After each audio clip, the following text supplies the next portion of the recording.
Hi, guys. Welcome to episode 3 of the Six Pack Podcast. We have guests. Well, a guest. We will get to our guest in 2 seconds here. Before we get going, any quick things we need to do before we intro? Shan, Harry, you guys good?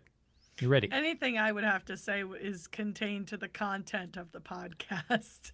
I'm ready. Anything for the content. Anything for the content. I look forward to it. Right.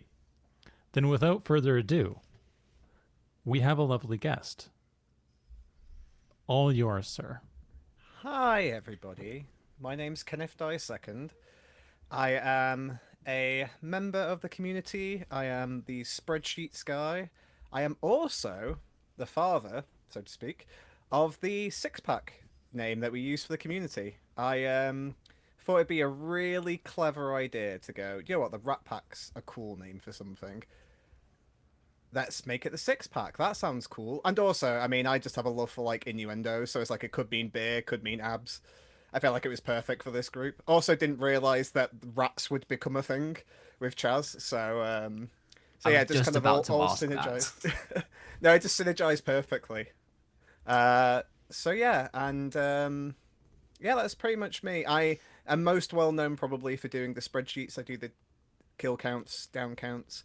I've also started doing stuff like the deck of many friends. It's basically like a thing to kind of track when a card comes up, what it does, who are the people behind it. So, all very nicely formatted as well. Very they didn't used to be. I was saying this to Doctor recently, like my especially like the counts spreadsheets was just very white.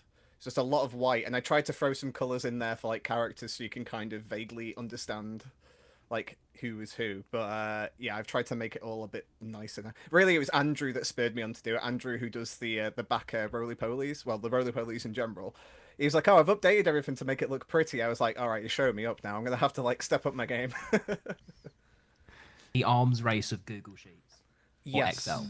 Yeah, definitely.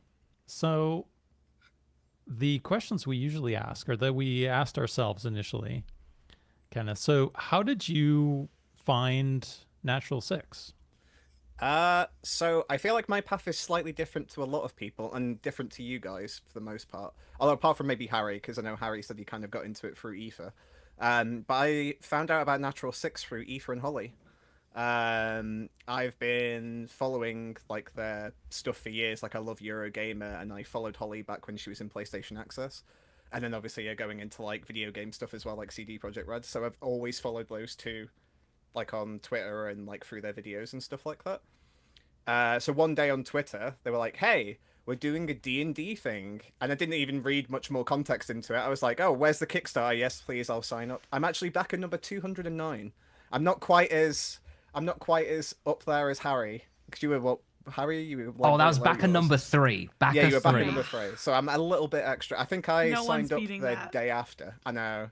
I backed like the day after, so that's why I'm a little higher. But I honestly didn't know too much about the others. Obviously, I knew that Doug's like famous in video games, so I knew that he did Geralt. But I never really followed him on socials. Like I didn't really follow too many voice actors on like socials. And then the other boys, I didn't really know that well, I'll be honest. I'm sure people will hate me for it. But it was kind of before Alex and Ben kind of exploded. And then Harry, I have seen bits and pieces, like I knew he was in Xenoblade, but I've never played those games, unfortunately, so I just kind of knew the others a bit less. But then it's like been a beautiful thing, really, to kind of get to know everybody that I didn't really know before, especially Harry, because I kind of get Harry's influenced me to go into like DMing myself. So it was lovely to like see him at EGX. He signed my DMs guide. So I was like, "You're my inspiration, man." And he was like, "Oh, that's very sweet." So yeah, it's just been beautiful. But yeah, it was mainly Aoife and Holly that kind of got me into following the Natural Six stuff. And I've been here since the start. Sweet. That's awesome. Oh, that's great. How did you? So I guess what's your D&D tabletop role-playing origin story? Have you been playing for a long time? Did you only start playing after you saw these guys? How did you get into it all? So I guess it all started was I started playing Neverwinter, the MMO. So not Neverwinter Nights, the the RPG game. I played Neverwinter, the MMO, and played that with some friends of mine. I was like, oh, this is really fun. Like, I knew of D&D stuff previously, like I love Futurama, the TV show. So like D&D was like heavily featured in one of those episodes, and it's kind of come up in Simpsons every now and again. So I've always known about D&D as like a medium, but I didn't really have much interest in it until I played Neverwinter, and I was like, oh, all these things are like really cool. Like concepts like the classes and like the whole setting was pretty cool. And then it happened to be that I was kind of mentioning it to a friend of mine who used to DM a game for joint friends. And he was like, I haven't done it for like a few years now. I want to try and start it up again. And I know you said you're kind of interested in it. Would you like to join me? So it's me and 4 other friends basically leapt into his campaign. He made a brand new homebrew campaign for us. And that was 5 years ago. Now that was at the end of 2019. So yeah, so we like jumped headfirst into that, not knowing anything about D&D. I am very much a prepper though when it comes to these things. So even though I had no previous knowledge for it, I was already there with like my like sheets of paper, like what does everything do? I was like, right, I've been reading up on this. I've got all my spell cards, and my DM was like, yeah, you put way too much prep into this. I was like, yeah, I've got everything. I've got my spell cards. I know what all my bits do. I had other friends that were new to it that were just like didn't know how to do it, which was great. And much like the Natural Six guys, like we had like a kind of like wide span of like player levels. Like we had some who have done it previously, then me who's new but has spent ages researching everything, and then a friend of mine who just like dived headfirst into it.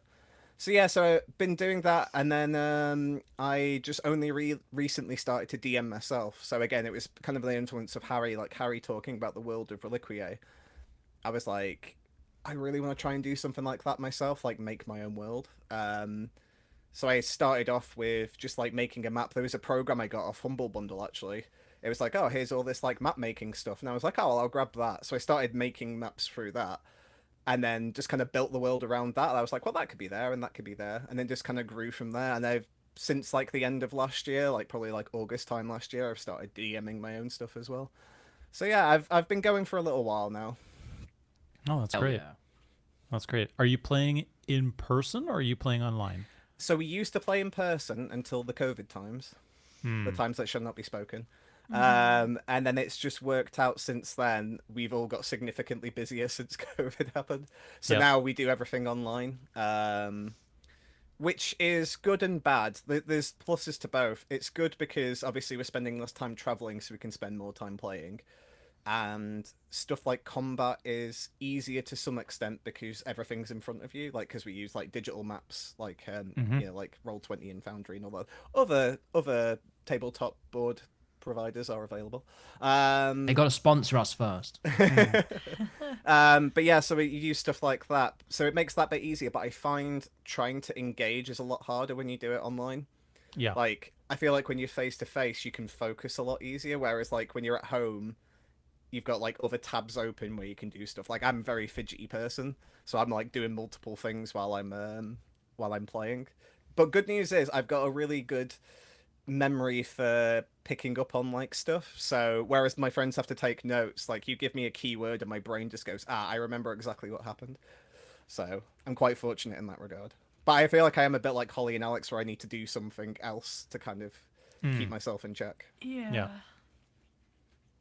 No, I've got great. a question. I've got a question for you. So, yeah, your first campaign that you're in, you got all of the spell cards, that kind of thing. Yeah. So you're playing some kind of caster. Forgive me if you already actually told us, and I've just no. Gone. Who were you playing? You can't just not give us the pitch on what character you play now. Okay. No worries. I mean, I could go on this one forever because I love my first character. I feel like everybody loves their first character, but so yeah, everybody remembers their first character. I know. Yeah. So I played a paladin. I played a dragonborn paladin. I actually really wanted to, when they were doing the cards, if I had the money to do it, I really wanted to do the cards so I could put my character in, because I really thought it'd be a cool idea to have like my dragonborn kind of have synergy with Kel. and that was going to be part of like my mechanics behind it. Was going to be like stuff purely just to help Kel. But yeah, so I was a Dragonborn paladin. My friend's setting is that Dragonborns are creations; they're not natural.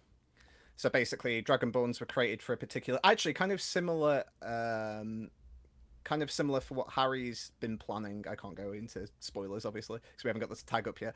But kind of what Harry's been planning with Dragonborn is kind of like a similar sort of setting. But my character grew up in a world where there were no other Dragonborn. He just woke up in like a dwarven city and was like, okay, I'm here now. And then he had a mentor, a bit like, I kind of based him off Sully from the Uncharted games. Is basically a wisecracking like old mentor that just was a treasure hunter and was like stealing. Basically, he turned up in this dwarven city to steal stuff, and then I was just there as like a young dragonborn, like, hi. So my character is basically spending most of his life trying to find other Dragonborn and kind of understand where he's from. So that's kind of like his big onus. But he started out in my head. I think this is the same with like a lot of people. They try and make their character really cool. So I was like, yeah, he's going to be a badass paladin. He's a vengeance paladin. He's going to be stoic and he's not going to stay much and he's just going to kill stuff.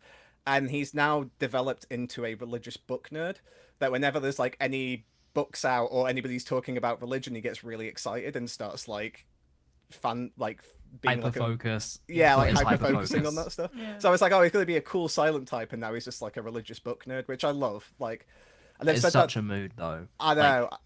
Like, you're going for, I'm going to be making a character, and it's like, I'm going to make a character that is going to be cool, that is going to be able to do cool things, and I'm, going to be able to play a confident character. You build the stats for it, and then in the fucking first combat encounter, the first 3 combat encounters in a row, you roll so badly, it is impossible not to see your character as horribly incompetent.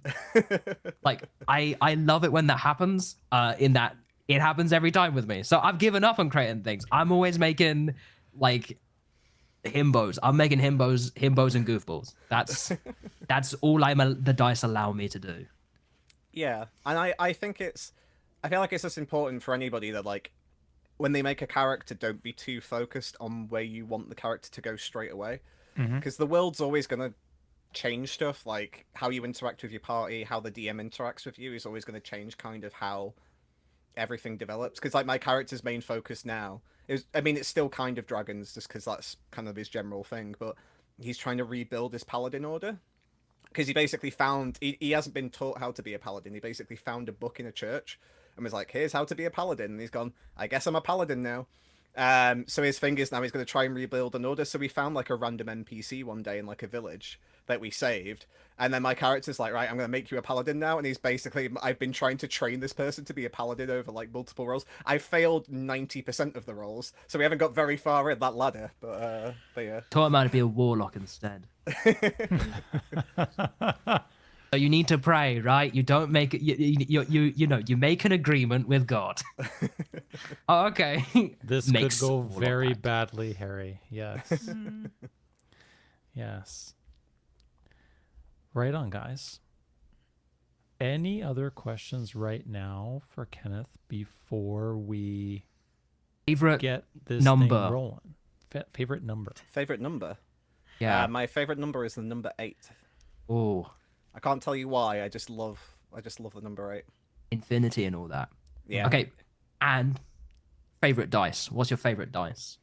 Oh, I'm really partial to a D12. I don't know why. I just find its shape really satisfying. More so that like D20 is cool, but I just love like the shape of a D12. It's just that's always been my favorite for some reason. What about you, Shan and Doc? What's your favorite dice and favorite number? Why not? We're doing this now. This is a I segment. have to look at them. So number's easy, 9. Oh, me and Doc are neighbors. Dice. I think I'm just gonna have to be boring and say D20. I mean, it's a classic. Yeah. What about like least favorite? Like if I got to give like least favorite, probably like the D4 just ergonomic. The D4 is just irritating, I find. It's it's just kind of evil. Yeah, especially the D4 I got. I got a set of dice from EGX, and my D4, I've got the sharp ones from Yeah. Tabletop Dominion, and it is a pain because it They is are so sharp. They are sharp. Sharp. Yep. Sharp Like boys. there could be an awesome like murder mystery where D4s are the murder weapon. Just With like kill how somebody with a sharp some of bunch these are. D4s. Oh man, that would have been even worse. Jojo in Home Alone, instead of like the Christmas ornaments, just a bunch of D4s. Step on a bunch of D4s. Oh my god. That would be bad. That would be bad. Actual Shan? meat grinder. Your number and your dice, my lady. So I like the number 21. Ooh. I don't know why. I just always like the number 21. And then I'm literally looking at dice right now to decide. I'm kind of torn. I like a D10. I think it's like Very the balanced, right? top. Yep. Yeah, it's Yeah. like Inception. It's like Inception. It's still spinning to this day. Some say he's still watching it spin. But I also kind of like what is this? This is a D. No, that's the D12. Yeah, D12's kind of nice. Probably a D10 or a D12. I like D10. yeah. I like I like the weird dice that people make that are like non-standard numbers because those do exist. Yeah. I went down a rabbit hole and there was an interesting like a D9 for obvious reasons, for funny reasons. But if I got to say, there's like a D3, and a D3 is just like it's weird. There's multiple ways people have done a D3, Yeah. but like I'm kind of talking. It's like a Greg's sausage roll kind of like shaped like dice. Right. You just sort of like roll it. It's loosely got 3 sides to it, but it's kind of Toblerone coded. It's kind of Toblerone coded. It's kind of like, I remember when I was a kid and playing D&D, and a friend, I think of my father's, wanted to like be hip and like kind of show how cool he was or whatever, and he gave me a bunch of dice that were all round Oh no. with a thing inside that would basically make it sit on a particular number. Oh no. I have no idea. My mother probably still has them, but that gets your pretty much all your numbers, right, Harry?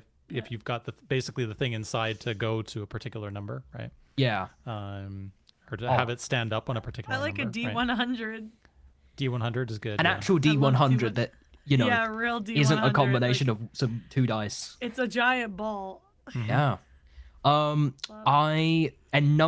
go with 451 because it's the door 451. code that Right, to everything. Fahrenheit 451. No, It's one of my favorite books. Oh yeah, that's totally what I meant. Yeah, Yeah. That's Yeah. exactly what I meant. It's exactly I'm more what of he a meant. fan of like the sequel Celsius. Right. But yeah, 451 because it's like the door code. You enter the door code into every game. Yep. First door code is always 0451. 0451. Good Yep. code. Yeah. Helps me out every day. Yeah. Excellent. Gets you in. All right. Moving swiftly on. Yeah. Quick housekeeping. Just some basic little things. The first is thanks to YouTube, we've now got chapters embedded in the timelines of all episodes starting from episode 2, which is great. So you can actually look directly on the timeline on YouTube and see all of the timestamps and their links. Hopefully that'll still work for this episode. So you'll have all the timestamps there and you can catch everything directly on the timeline. You don't even need to look in the description to see all the sections or chapters, I guess. They also show up in the with all the thumbnails down below, which is cool.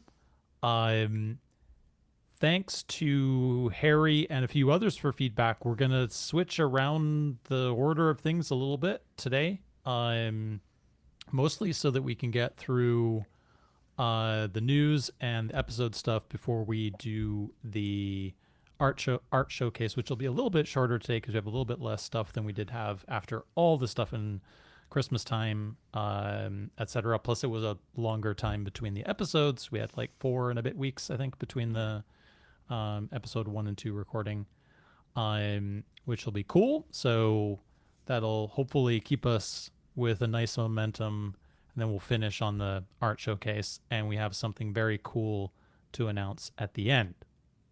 The last thing I'll say is we are recording this episode in 1440p, so that will go up on YouTube. So you can, like, I don't know, Watch it on your TV. watch on your TV and Don't do that. see our pores and our expressions in. What you I need to do looked is you so watch it on bad your in the TV, last but then one. you watch it on your TV, but then you turn the TV, like the screen off on the TV, so then you are listening to the audio recording. You can still listen to our in-depth audio descriptions. Right. Yes, the reminder that we do have audio only listeners, so we will be doing our hilarious audio descriptions Yes.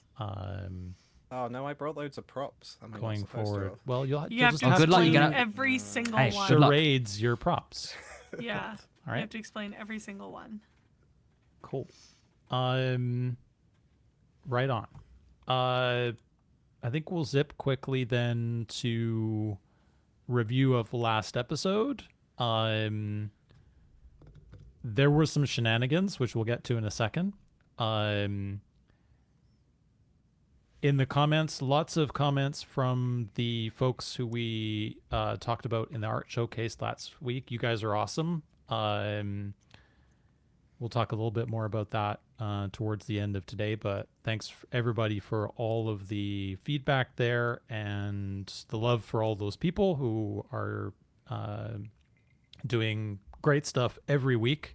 If you're not on the Discord now, I don't know how you would not be, but if you're not on the Discord now, the fan art channel is a must. For It all is a sorts gallery of, cool it is a gallery of fantastic talent. stuff. 100%. Yes. We also, so now we have the shenanigans. The first bit of shenanigans was we have been noticed. Yeah. Oh no. Yeah. We'll get to your shenanigans in a second, Harry. But Shan's shenanigans was our good friend Alex Jordan at everyone on Discord with a little message Yeah. for Shan. Mm-hmm. So Yeah. Shan, do you feel safe? No. That's why I have 3 alcoholic beverages in front of me as we speak. Would you like to demonstrate your alcoholic beverages and tell us what they are? Oh yeah. So speaking of Alex, this is the one as many. It's quite tasty, but I'm licking the salt off the rim with each shot, each sip, because I don't know. I don't know how to describe alcohol. I'm a coffee gal. This is the natural. Everyone is in a really fun glass. This one says Girls Night Out. This is the Natural 6 Fizz. I quite like it. It is very sweet. But it's fizzy and it's nice. Busy and it's natural. It's not, yeah. Oh, I should say, the anxiety when I saw everyone tagging me, by the way. And then I was like, what in God's name is Alex sharing on this Discord? I forgot I said that. I blacked that out. So I was like, well, now there can be no shenanigans. Everyone has to be serious. I'm not playing around. I'm not getting fooled again. This is going to get clipped again, 100%. This is going to get clipped. I fixed my video because if I'm going to be put on blast, I'm going to look like I'm not purple and also have 0 frame rate. So I fixed that. The jaws increasing and decreasing dolly cam. Yeah. When it's just sort of going kind of in and out. I hit the microphone. I'm sorry, audio listeners. I apologize profusely. Audio listeners, I am now going to stand, sadly. You are forgiven, Yeah. Harry. Yeah, Harry's currently stood in the corner of the room looking sad. So we had some shenanigans. Love you, Alex. Thank you so much for Yeah, thanks for putting giving me on us blast, some Alex. love there.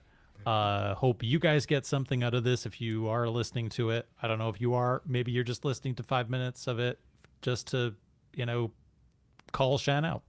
Yeah, listening to but- enough to put me on blast. Put you on blast. Just for saying that they weren't hope going you to guys listen enjoy to it. it, and he was listening to it on stream. And but now we need to get to the second bit of shenanigans, Yeah. which is our good friend Harry. Yeah. And his I've been at sent everyone, to the head teacher's office. This is You what have this been. is. I bet you have. Yeah, you're so and in his trouble for at that. everyone from our good friend Benjamin Starr, Benjamin M. Starr. who decided to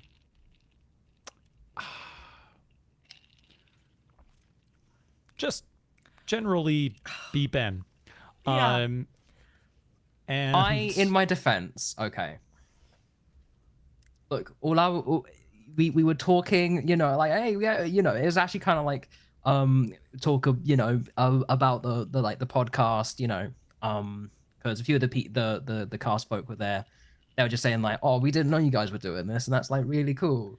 And I used the opportunity with Ben being like, oh yeah, Ben, I've got something I need to tell you. You do have one person who like is a defender of the hypnotic gaze. I don't, in my defense, there is no defense actually to saying that, because like I knew what was going to happen. Yeah. I just did not expect it to go that far. You were on prime time. That's why it was like prime online time, and like the only times he tags everyone is when he wants to do something he shouldn't be doing. when he wants to do something Like- he shouldn't do. Yes. It was the, Like so the showing thing off is, his OCs and the thing is at the time he was just like, he was like he asked like, oh yeah, can I basically get a picture? And I said, okay, sure. So that's why I'm just sort of doing it like that, because I didn't really know like why, because I was not expecting him to then go on Discord and immediately post that like it's my seal of approval. What I love as my well is that Ben came in hot, and then your He did. immediate response to get super defensive. You're like, no. Which is like, it's in the podcast. You said that your mum. No, Like, no, you I- can't, you So- were like, immediately like, calm down, everyone. In my defense, it was also because he did not caption it Harry the mod, not the DM. So I was Alright. thinking like there were so many other things that could be going on there. Just being like, I need to clarify. I am. This is not Harry the GM who's like transported into like a different like body. I am not Harry's mum. Like this is a different mum. Different mum. Oh boy. Different mom. I am not Harry's mum. If Shan's section from before doesn't get clipped, that's definitely getting clipped. That's getting clipped. Like the So whole thing's getting before we move on, Harry, It's a miracle don't I'm you- still here. why don't you give all of our lovely viewers and listeners a sense of when you say we were together, why don't you explain the context by which the photo in question was actually taken? Because We when were I together. initially saw it, I thought that Ben basically superimposed himself on a photo that you had sent him, because that's kind of what it looks like, That's what because he would he's do, in the too. foreground. Yeah. Right, and I And just I'm like, figured oh, he we're took gonna a pull it photo up? of you somewhere We should putting a pull it thumbs up. up. We should right? pull up the picture. Hold on. I'm gonna put it in the group chat. I will try and while we do this, I'll I get will it. try and find get it. it. Okay. Because I can just search from Ben. There's not that many messages. There's not that many. Thing is, it really isn't an exciting story. I was the talk of the town for a bit, Harry. Don't sell yourself short. No, but the thing is, it was also the fact that he then at everyone like 2 more times. Oh yeah, I know. Because the thing is, I was sitting there with my mod brain being like, Ben, you need to stop hatting everyone. You need to stop hatting everyone. I can't like put you on timeout. Yeah, this. All right, I guys. look here so we go. low Here we go. resolution. This is the You got this it? is the Yes. this is the photo in question. And it really Beautiful. like Ben. It looks like Ben's only in the foreground, right? Like it really. When I initially saw it, I really thought that he just put himself in the foreground It's on a it great picture. on a photo that Harry had sent him. I should send my picture too, because I feel like now we're 2 for 3 with incredible pictures of Ben Starr at random events. So Yes. I have the oh, you have the hypnotic yes. gaze. Yeah. So, well, I have so the here we hypnotic, go. but I'm do you see what I'm He's got doing? audio With the hypnotic descriptors gaze? or audio Oh, yeah. descriptions. Shan for the- is I'm holding my drink like a psychopath. Yes. Drinking a drink for psychopaths. Yep. So there you go. using the top of the thing, the top of like the Disgusting. hole where the I'm gonna send liquid goes out The rim as a yep. handle. Disgusting. She's using the rim as a handle. Yeah, it's and also I should point out, I said to the guys while I'm trying to find this picture, I said to the guys that I had, I didn't have enough of the proper glassware. So Ben's, the hypnotic gaze made by a hypnotic gay, is it a mason jar, which in the United States is a common like drink receptacle. Because it's basically moonshine. Whatever this is, like I literally laughed out loud when I took the first sip. Like I literally went like I barked laughing because I was like, this drink can't be real. This can't be a real person's drink. This can't be something somebody came up with. No, it is. But some sips are fine. That's what's Some weird. sips are fine. That's an interesting statement. I'll be It's like, random. It sometimes I'll be like, works. that's all Some right. sips And- are fine. Yeah, Yeah, I'll be like, that's all right. And then I'll take another sip. And I'm like, this is I the have- worst thing anyone's ever come up with. Benjamin. I cannot. I'm gonna go back to just us for a moment while Shan tries to find the photo. Oh, yeah. Do your thing. I'm almost there. Yeah, if you were on Discord, I replied to Harry. I hope that some of our lovely listeners and viewers here join the Patreon and see if they can fix the hypnotic gaze. Yeah, it's like a Try. challenge. I can fix him. Like it's the I can fix him Radiant challenge. It's literally, It that's is why he did it, right? it is That's why he exactly- did it. My it is mum's got in the exactly that. perspective of he's That's why he perfect did as he it. is, which is like well, the classic mum. She's not watched any of Natural Sex. I gotta be honest. I gotta be real. Right. She just So, she's just like this is- an effort's been made. Shan's version. Yeah, I went up to him and I was like, because he was getting a drink and I was getting water, and I was like, Ben, listen, I want one thing for my birthday. And he goes, what's that? And I said, could we take a picture of us drinking our drinks like this for the server? And he said, absolutely, and just like whipped around. And then I had the absolute pleasure and joy of listening to him trying to explain these Final Fantasy fans what the hell we were doing. They're like, because I heard there was like, is this like a meme? And I'm like, Ben's gonna have to explain this. Yep. this like wild behavior to like somebody else, and I'm scot-free. I don't have to worry about a dang thing. So it's a great time though. Yes. I will say as well, I am, if you see me keep sneaking a drink, I am currently drinking a DM's Discretion, which is Okay. Harry's non-alcoholic one from the fan choice. Unfortunately, my D20 ice is melted now, so it's just He's a ball of ice. gone. He's Oh. gone. Wait, He's a did you like get a D100. D20 like dice mold? Yes, so I got it from Amazon. Came from America. Oh, But yeah, it's like a D20 ice mold, so you put the water in and it freezes and it looks like a D20. Unfortunately, it's melted now, so it's more Yeah, like a ball. it's a D100 now. Yeah. It's now a D100. Exactly. As Or a sausage roll. Who knows? or a sausage roll. It's a D3. How many sides is 3 anyway? so to not keep anyone like waiting in the lurch of like, I need to set the record completely straight. Yeah, finish your story, please. the story. It was yeah it's fully above board. So you were at the But, yeah. BAFTA social. Yeah. So like it's like there's Yeah, some pull Harry back up. You can put Yeah. me away. You can put basically me away there's just like some good industry, like networking and like social like hangout events that happen Industry networking, yes. at the lovely Go on. BAFTA place for like the games industry. That's all there really is to say, to be honest. And it was nice because I saw there was like there was Ben, there was a few other cast members who I'll keep anonymous for now because like hey, this is a story that I caused and Only one they're of not them in needs this to be picture, outed. so no, yes. there we go. Yeah. So they deserve the anonymity. Yeah, it was a nice night. The I would say big up on BAFTA. The hospitality is super lovely, and there really isn't that much detail to say. The hospitality was nice, and that's basically what led to the circumstances that led to the Discord incident. I say it like it was bad. Yeah, that led to Ben at everyone.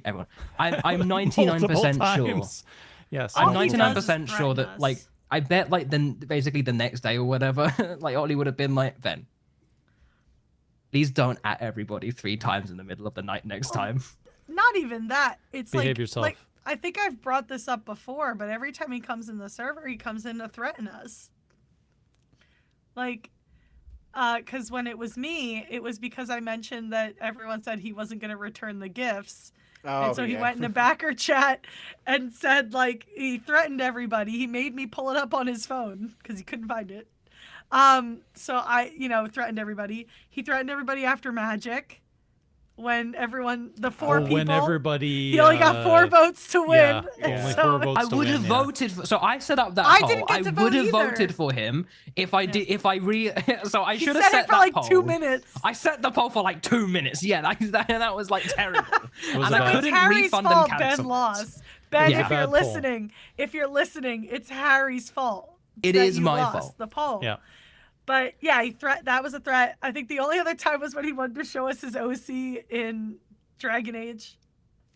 Oh, Which fair. yes. Fair, that was funny. I thought that was peak comedy. I'm not gonna lie. I don't was know like, if that's he, great. I don't know if we ever got an answer to the question whether his character was using Alex's voice.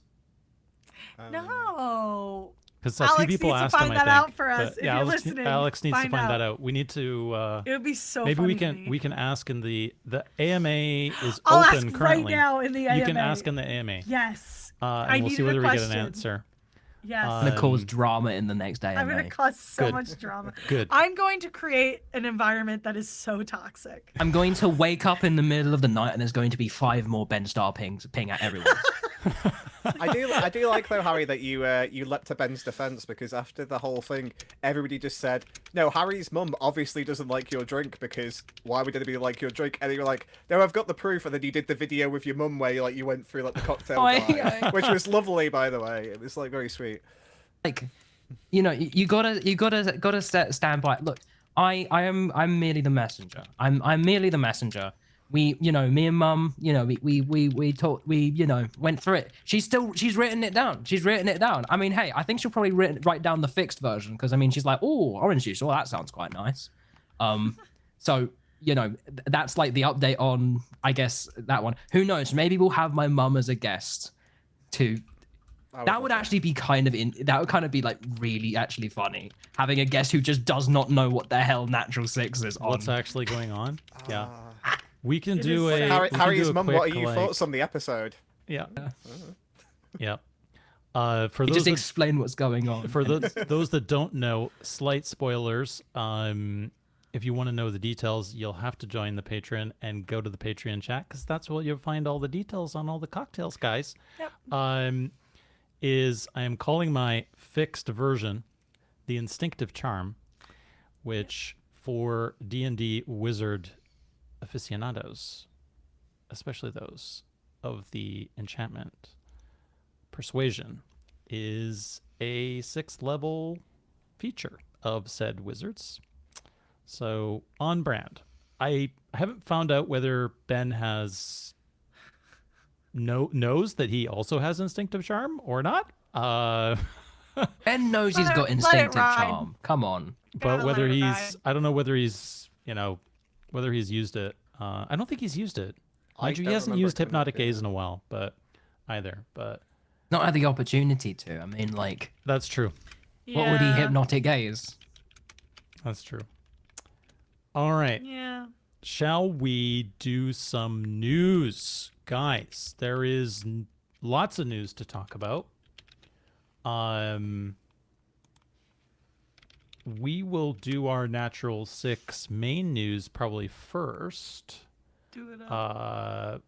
And then go to some cast news because there's been lots of stuff happening over the last couple of weeks in particular.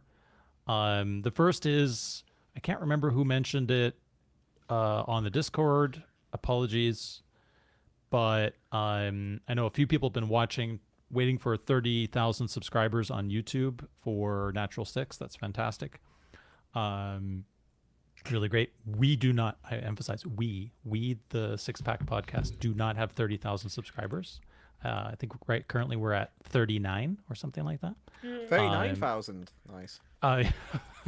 Sorry. Thanks, I Kenneth. saw something Thanks. we might need to add to the docket when I opened Twitter to do something. So if you see me like giggling, I'll explain in a minute. I'll No explain when you get to problem. cast news. No Keep problem. going. No I problem. just didn't want it to No be a problem. distraction because I just went like this So, in the probably the most important thing, though, and we were even going to potentially have a whole separate reaction to this, but I will quickly swap over to this, is we have a date for the merchandise, guys. We have a date. Currently, Kenneth, Harry, and I... Move my hair out of the way. Audio listeners, we're pointing at our shirts. We're pointing at our t-shirts, are rocking the Yeah. t-shirts that were Yeah. available at wish I could if it EGX. weren't for cats. Shan, I believe, has one of the beanies. Yes, I have the beanie, the pin, and If the you shirt. want to hear Thank our you, reviews of Andrew. these items, we talked about them in episode 1. They're all great. I guess quick summary from me. The t-shirts the logos are embroidered. You're Yes. not getting that kind of stuff from almost anybody. That's true for the beanies as well. All of the stuff's embroidered, nice quality stuff. Shirts are nice quality. Pins are high quality as well. All the stuff is fantastic, guys. They're right? like enamel and all that. They're like metal Yeah. kind of Yeah. ones. They this is not cheap stuff. You're gonna love it. So get it while it's hot. I will be personally disappointed, and I'm calling everybody out, if we do not sell this stuff out before the end of the drop, which I think is 2 weeks, from the I think launch it's date. the 21st, isn't it? I think. Yeah. the end date. So here's your call. We need to sell this thing out. Our audience of 39 subscribers, we're going to make the Yes. difference, all right? I have it on my calendar. I don't have work until after the sale starts.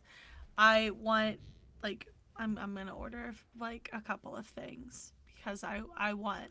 I want to cut out the middleman. So I'll be putting it on Discord. We might Hell yeah. even... Will we do a watch party, Harry? Why not? Sure. Yeah.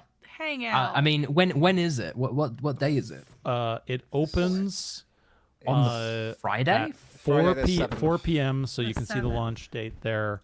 Yes, This is the Nat 6 merch Shopify drop. page, which is on live my now. You can calendar. see all Oh, wow. the items. Ta-da! And Shan It's has even blurry. got it in her calendar, It's on which my means calendar. it must be real.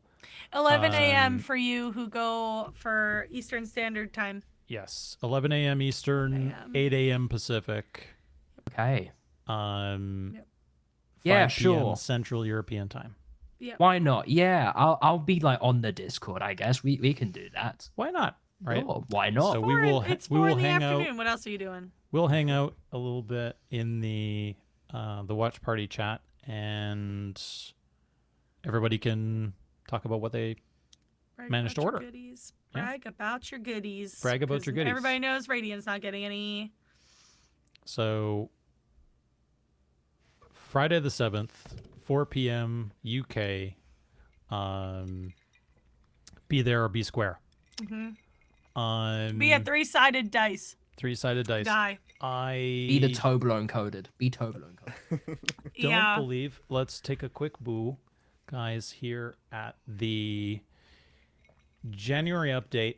I don't believe that. So we got one more thing in January here, which will be Clax, which is today's the 29th. 29th, It's yeah. Wednesday. This will probably go up tomorrow. So there is one Clax episode remaining. Yep. Behind the Added, scenes videos, great fam. Yeah. Just went live added. today. Yeah, the BTS. I have not watched it yet, but Yeah, me Shan is a fan. Yeah, it's fun. It's a good time. Clax with added significance now excited. for reasons which we will, I'm sure, discuss. Me when here I shortly. accidentally make myself important at work.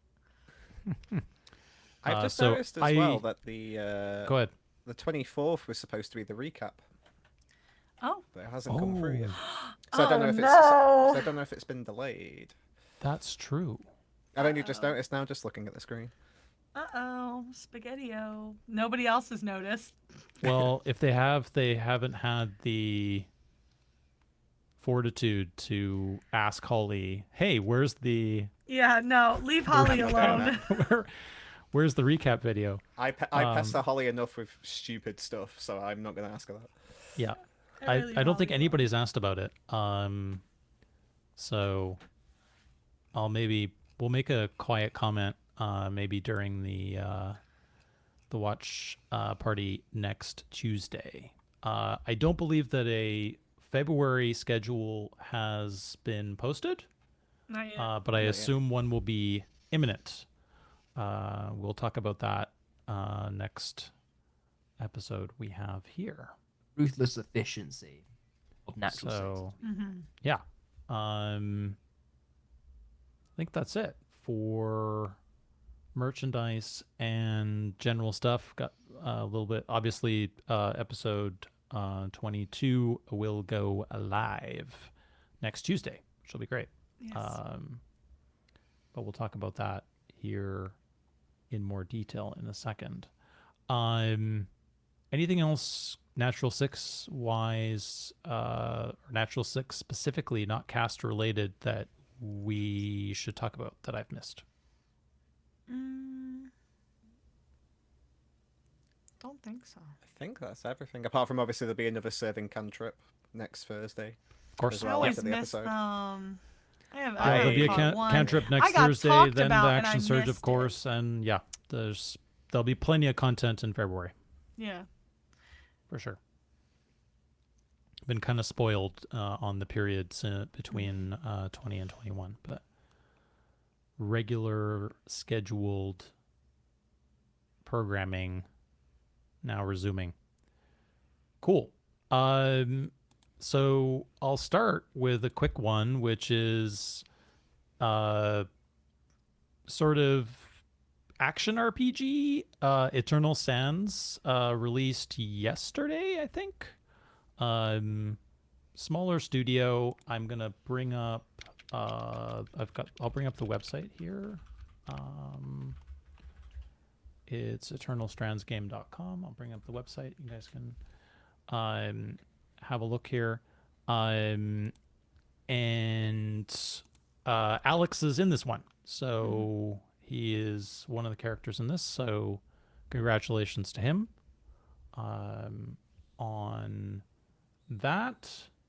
I believe the character is called Dom. DAHM. Yes. Dom. Oh, Dom. Yeah.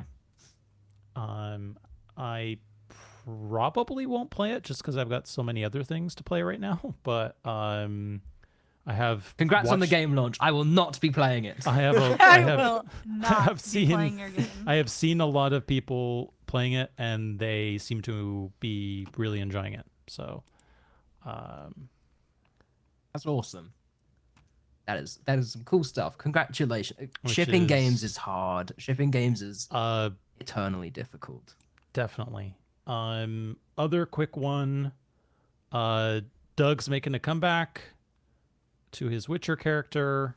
Oh, yes. There is a Netflix Witcher movie, animated, with I think all the cast from the TV series, other than Henry It's Cavill. Definitely Joey Bailey is Yaskier. Yeah, so I think all I the don't know other about everybody cast, else. basically from the TV series, apart from Henry Cavill, will be. So Doug is reprising Geralt of Rivia, and I think that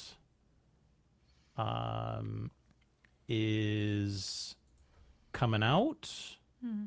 It says the 11th of February, 2025. Just checking the Wikipedia page, which I'll bring up I do here like for us. that short story that it appears to be based on. I did read that one. Yeah. From Sword of Destiny. 11th of February. Thank you, Harry. Nice. We use the best quality sources here at Six Pack Podcast Productions. Only the best. The Wikipedia page. Yes. Yes. Yes.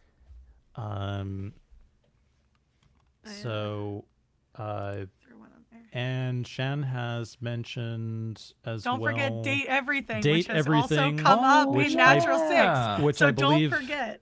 Ben has mentioned at least a couple times. Date He Everything. He plays Dorian the Door. Is gonna be out.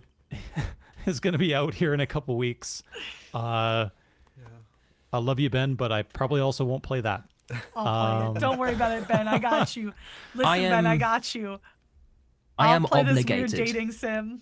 You're Yes. obligated to play Date Everything. I'm Right? obligated to play Date Everything because, like, He you know, looked so serious when he said it too. no, I'm obligated to play it because Date Everything. I am so glad that people have like used the funding and opportunities to realize, because like I'd made something similar to like Date Everything, like something where it's like a crime scene cleaning game where you kind of have to, you know, like visual novel kind of like, you know, kind of like anime romance the different like rooms basically not to need go to and play do the the video. crime scene cleaning. But Date Everything is like, yes, this is the perfection of that. I knew it was a good idea. I knew it was a good idea. There's so many So- like there's so many people involved with it. Yeah, though. there Like, is an Yeah. unbelievable voice cast here for Yeah. Date Everything. So, Oh. yeah, maybe I will play it. We'll see. Just the Um, concept is spectacular. that I you, think you've it's got on- to, because next time we're gonna have like a category. Like we're gonna have like a Okay. category. Who did you date in Date Everything? We're going to who have an did you date entire and section that is just the Date Everything book club section. Okay. Yeah. Oh, that'll be a good one. So unless you want to just sort of like sit there in silence for like 30 minutes, then you gotta play it.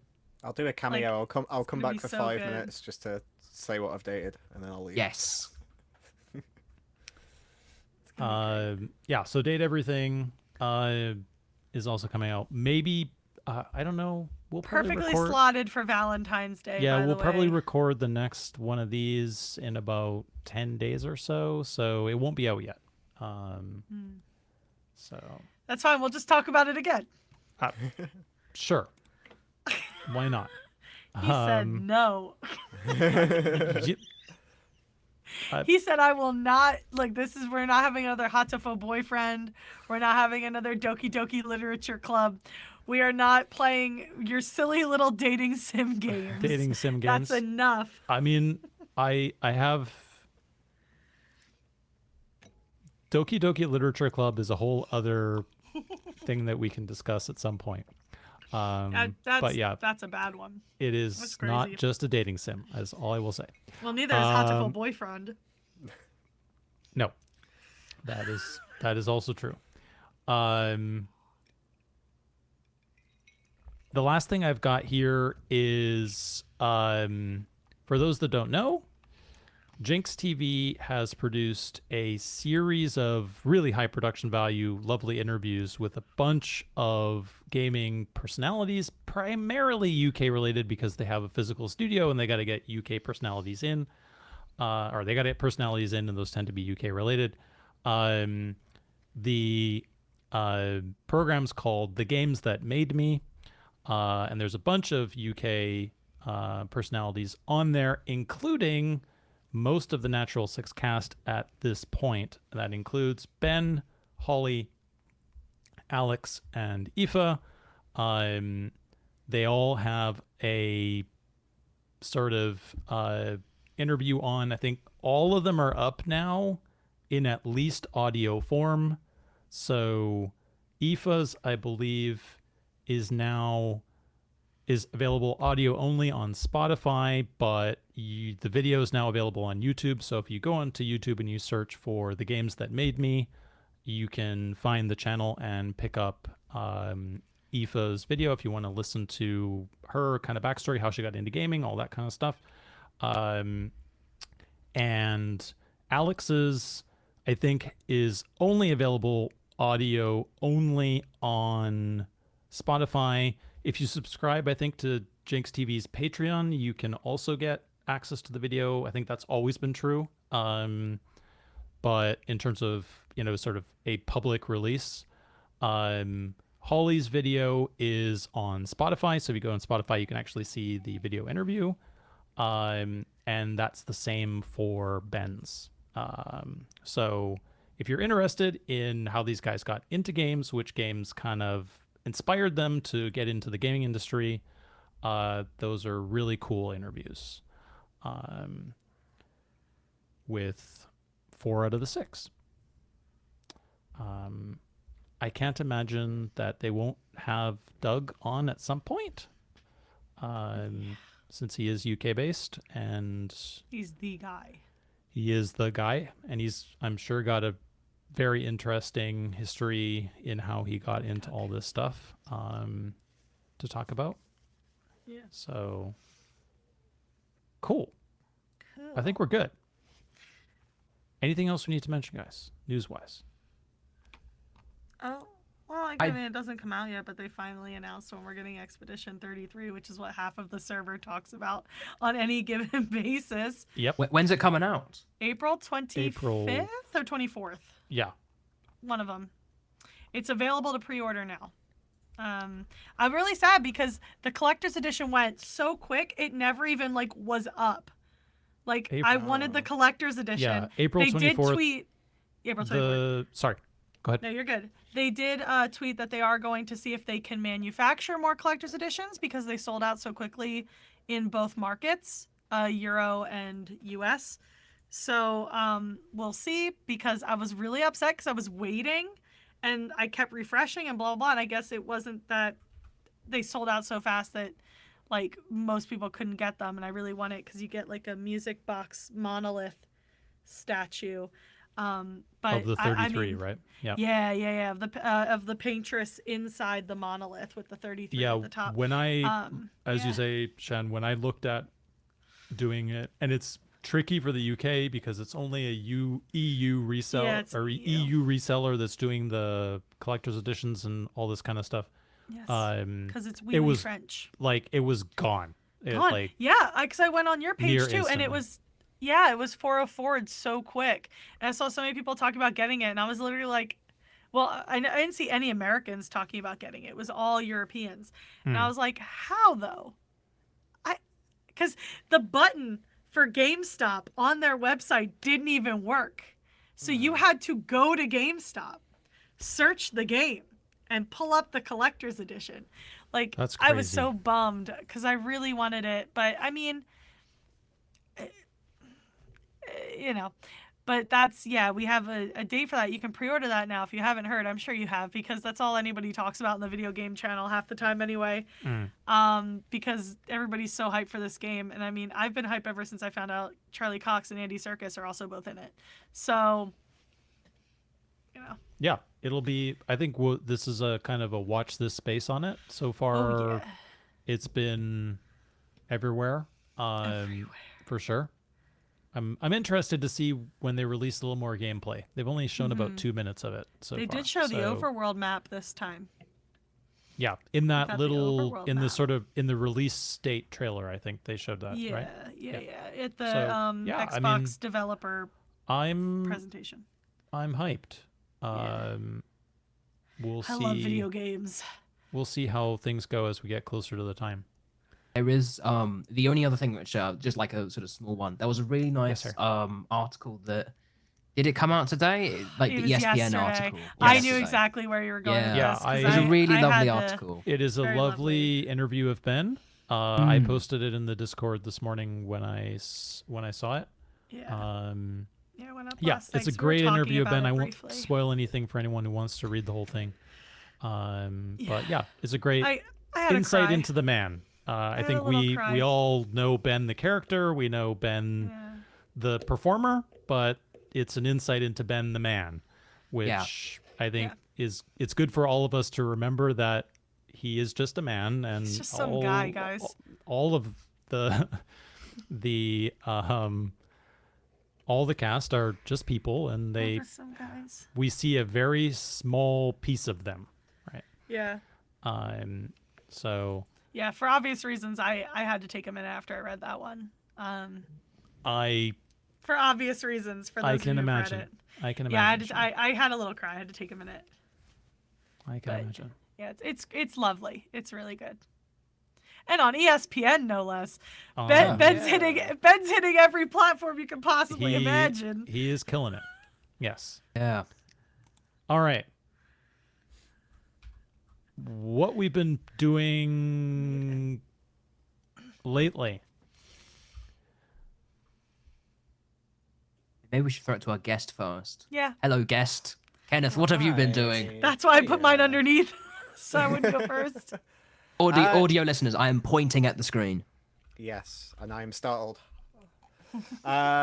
Yes, I have been playing. Doctor will know this because he popped into my stream to see it. But I have been playing a lot of Elden Ring recently, and my god, that game is too big. I love FromSoft games. I love Bloodborne, love Dark Souls, loved all of them. Sekiro was brilliant. I have a love-hate relationship with Elden Ring at the minute. I appreciate that it's a fantastic game and should win all of the game awards ever, but equally, I'm like, this game is too big. I have been playing it for 90 hours, and I feel like I've barely halfway through the game, and it's making me sad. But it is truly brilliant game. FromSoft games I have mixed feelings with as well, because I am naturally quite a... when it comes to playing video games, I'm quite an angry person. It doesn't seem like I don't know if that comes across. I'm fairly chill when I'm talking to people normally, but when I play, especially a FromSoft game, it makes me quite angry because I'm like, oh no, I've messed this up again. I'm like on like the 17th try of trying to fight this boss, and it's making me sad. Actually, to be fair, Doc, when he joined the stream, was good luck because it only took me 3 tries to beat a boss, and it seemed quite difficult. And it actually You were on the general, right? Yeah, I've forgotten what his name is now. But yes, it was the guy that spawns in other people in the castle. Yeah, I think it was like Neil or something like that, I want to say. I could be completely wrong. But yeah, Elden Ring is a truly brilliant game, and I am loving it, but equally it is making me equal parts sad as well, because I'm just like, I look at the map. It's when people pop in and say, oh, like, how far in are you? And I bring up the map and they're like, oh yeah, you've still got loads of You games still to got go. And I'm lots like, to go, oh. Isn't Elden Ring like the type of game where you can just like bum rush it to the end if you wanted to? Oh yeah, you could just jump straight to the end, and like it is a game I mean, it still takes a few hours, but it's a game you could streamline and play very quickly. Yeah. I unfortunately like to explore every nook and cranny, so I think I did spend at least about 10 hours just walking around like the areas, just trying to find stuff. But like the story, I think it's the most fleshed out story in any of the games. I think partially because it's done by George R.R. Martin, so I think he's put like a lot of extra effort into like, because usually Dark Souls is very like, oh, everything's going to be told through like item descriptions and stuff. I feel like they're kind of making more of an effort to give you the story like up front in this. But yeah, if you've not played it, I would definitely suggest playing it, but be prepared to play it for like the rest of your life, because that's what's happening to me right now. And for all the people who are yelling at the screen right now, yes, Commander Nile, not General. Commander Nile. There we go. Cool. He got a demotion. Anything else, Kenneth? You been doing For me, I have just been mainly trying to get the GOG versions of the Resident Evil games have come out. Resident Evil 1, 2, and 3. I'm a big survival horror fan. It's like kind of like my bread and butter, really, is survival horror games. So I've been trying to basically mod the GOG game, because the GOG games are like the PC ports. Like GOG is fantastic at like preserving games and making sure you have access to them, but they don't always run optimally. So I've basically been trying to like get some mods that basically just take the game and just make it look pretty. Just kind of give it like a bit of fresh paint. So I've been doing that, and been playing Resident Evil 3 again recently, and I forgot how much I love that game. It's genuinely, everybody's got kind of, I think Resident Evil 2 kind of gets more love because it's kind of like the kind of more famous one, but Resident Evil 3's always had like a soft place in my heart. So yeah, I've been playing a lot of that as well recently, which has been great. Like survival horror, I want to ask this real quick. Have you played Signalis by any chance? Yes, and I want a sequel. I don't think it's going to happen, but the story and the music and everything, it's an experience I suggest everybody experiences once in their life. Like it's such a good game. Hell yeah, I can echo that. Absolutely. The one I need to try is, I think it's called Milkshake. I want to say, I think it is. Hold on, I shall quickly look it up. But that one looks really cool. It's kind of like a similar sort of like art style where it's like, you know, a bit more kind of PS1 style. I was thinking more like Crow Country, because there's Crow Country that came out last year as well. If like it's that one's especially like super Resident Evil kind of coded. So, if you've not seen that, I have not. I got it completely wrong, by the way. It's mouthwashing. I'm sorry, not. Oh yeah, Oh, mouthwash. I knew it yeah, started with an M. I just forgot what it was. Milkshake, mouthwashing, also known as milkshake. Milkshake. Yeah. Close enough. I Close enough. believe I have played mouthwashing. The other one you mentioned, I think I've got it on my wish list, Harry, but Crow Country. Crow Country, yeah. As I believe we've already established, my backlog is long. Yeah. So, yeah. Sorry to continue to add things to your Continue backlog. to add more things I get to add to my wish list that I will not play. Yeah, and I keep getting the Steam notifications. Blah blah blah is on sale. Blah blah blah is on sale. Yeah. Okay. How long is your like Steam wish list? Mine is 115 currently. I will bring it up and tell you. Mine's But yeah. 6. Yeah, Crow Country is next on my list, Harry. Like, I've seen people play it, but I haven't played it myself yet. But that's like, How do you know how long it is? Well, if you go on Steam, you click on the store page, it just will show wish list in brackets right next to it. yeah, in the top right, yeah. Okay. Top right. 412. You are helping that algorithm. You are like Dang. you are helping. You are the backbone of so many games as like algorithm. Yeah, That makes me so 412. But I do, as Harry knows, because I was at EGX, I'm a indie guy, so I go and I think I talked about this in episode 1. Have not been to too many cons recently, indie game wise, but I might even be going to Gamescom this year. We'll see. So yeah, I'll go to a con like an EGX, and I will end up coming out of that like with 10, 11, 12 wish lists. Then I'll probably forget about some of the games, and then when they finally do end up releasing, I get a nice surprise of, oh, this came out. Oh yeah, maybe I'll buy that and play. I've got way too many things that I've played for like 2 hours and been like, yeah, I'll support the developers on this for like $12 or whatever. So yeah, I got lots on my wish list. Cool. What about you, Shan? Have you been playing anything cool recently? The same 5 things I always play. Lots of Balatro, but that's because I'll play that in the background of doing other things. I have officially started Shadowbringers. Thanks, Harry, for that one. Yeah. I have officially started Final Fantasy XIV Shadowbringers. So badly want to ask how far in are you? Oh I no. am. So I Maybe hit the chose- spoilers tag real quick. Hit No, No, I spoilers won't for- give too much away. I won't give too much away. Shadowbringers. I Okay. did The Alizé's spoilers tag branch. is up. Just in case. Aw, it wouldn't be so bad. I did the Alizé branch. Welcome to and Shadowbringers. Wow. And I am in Yulemore, but I've only been here for like a 5 few minutes. Yeah, like I have some feelings Oh yeah.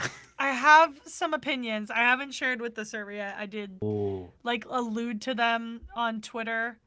Love Yoshi P, but I'll tell you what, I watched Wally and I don't really need the first like, I not to get too personal, but like I'm a bigger girl, and it's not fun when you play a game that has no fat people in it like you. You can't play a fat person. You can't adjust your body to look a little bit different. And the first time they show up, it's an allegory for, laziness and indulgence and preying upon the weak. And not a good look. Kind of sucked watching my Warrior of Light look shocked when she saw her first fat person. That hurt. But I know she's a loved character, and that kind of helps a little bit, because it's like, okay, as long as she's not like the game's punching bag or whatever, the fans' punching bag. But it's lazy. Like, you want to talk about laziness, that's lazy. That's a lazy allegory. And so that was kind of a bummer. That's an It's easy target. so easy. It's such an easy target, and it's a huge bummer. Because like it would be so different if you would let that frame be accessible by players, but you don't.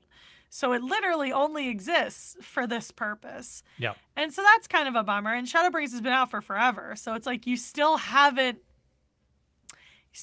done that. And like I know we're easy targets. I get that.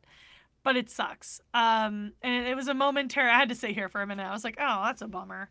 Watching my beautiful Elizin Warrior of Light look completely shocked upon seeing her first fat person, which only exists on the first in Yule Moor. But other, like, you get used to it. Like, you're surrounded by fat phobia your whole life. It's like, it just sucks to watch the character you made have a negative reaction to that. That sucked. I think I've heard people talk about it as, I have not played it myself. Yeah, no, go for it. Is that it's a situation that you can't control either. Yeah. Your character has made that decision for you, right? Yep. And losing that agency, I can't remember how much Dragon Age we talked about, but there was a bit of like this in the latest Dragon Age game, right? Where you feel like sometimes you make a choice, and even though you've made a specific choice and guided your character down a particular way because it's your character has then made a decision for you, right? And that's always a bit it's just jarring, right? Yeah. When you've invested. All she did was say hello. Yeah. And that was your response? Girl. That sucked. Yep. But yeah, it is what it is. Like, it's not going to change my enjoyment of it. Of the game, but it is going to kind of be something that's always going to kind of be there. And again, like, you get used to it. Yep. That's the world I live in, unfortunately.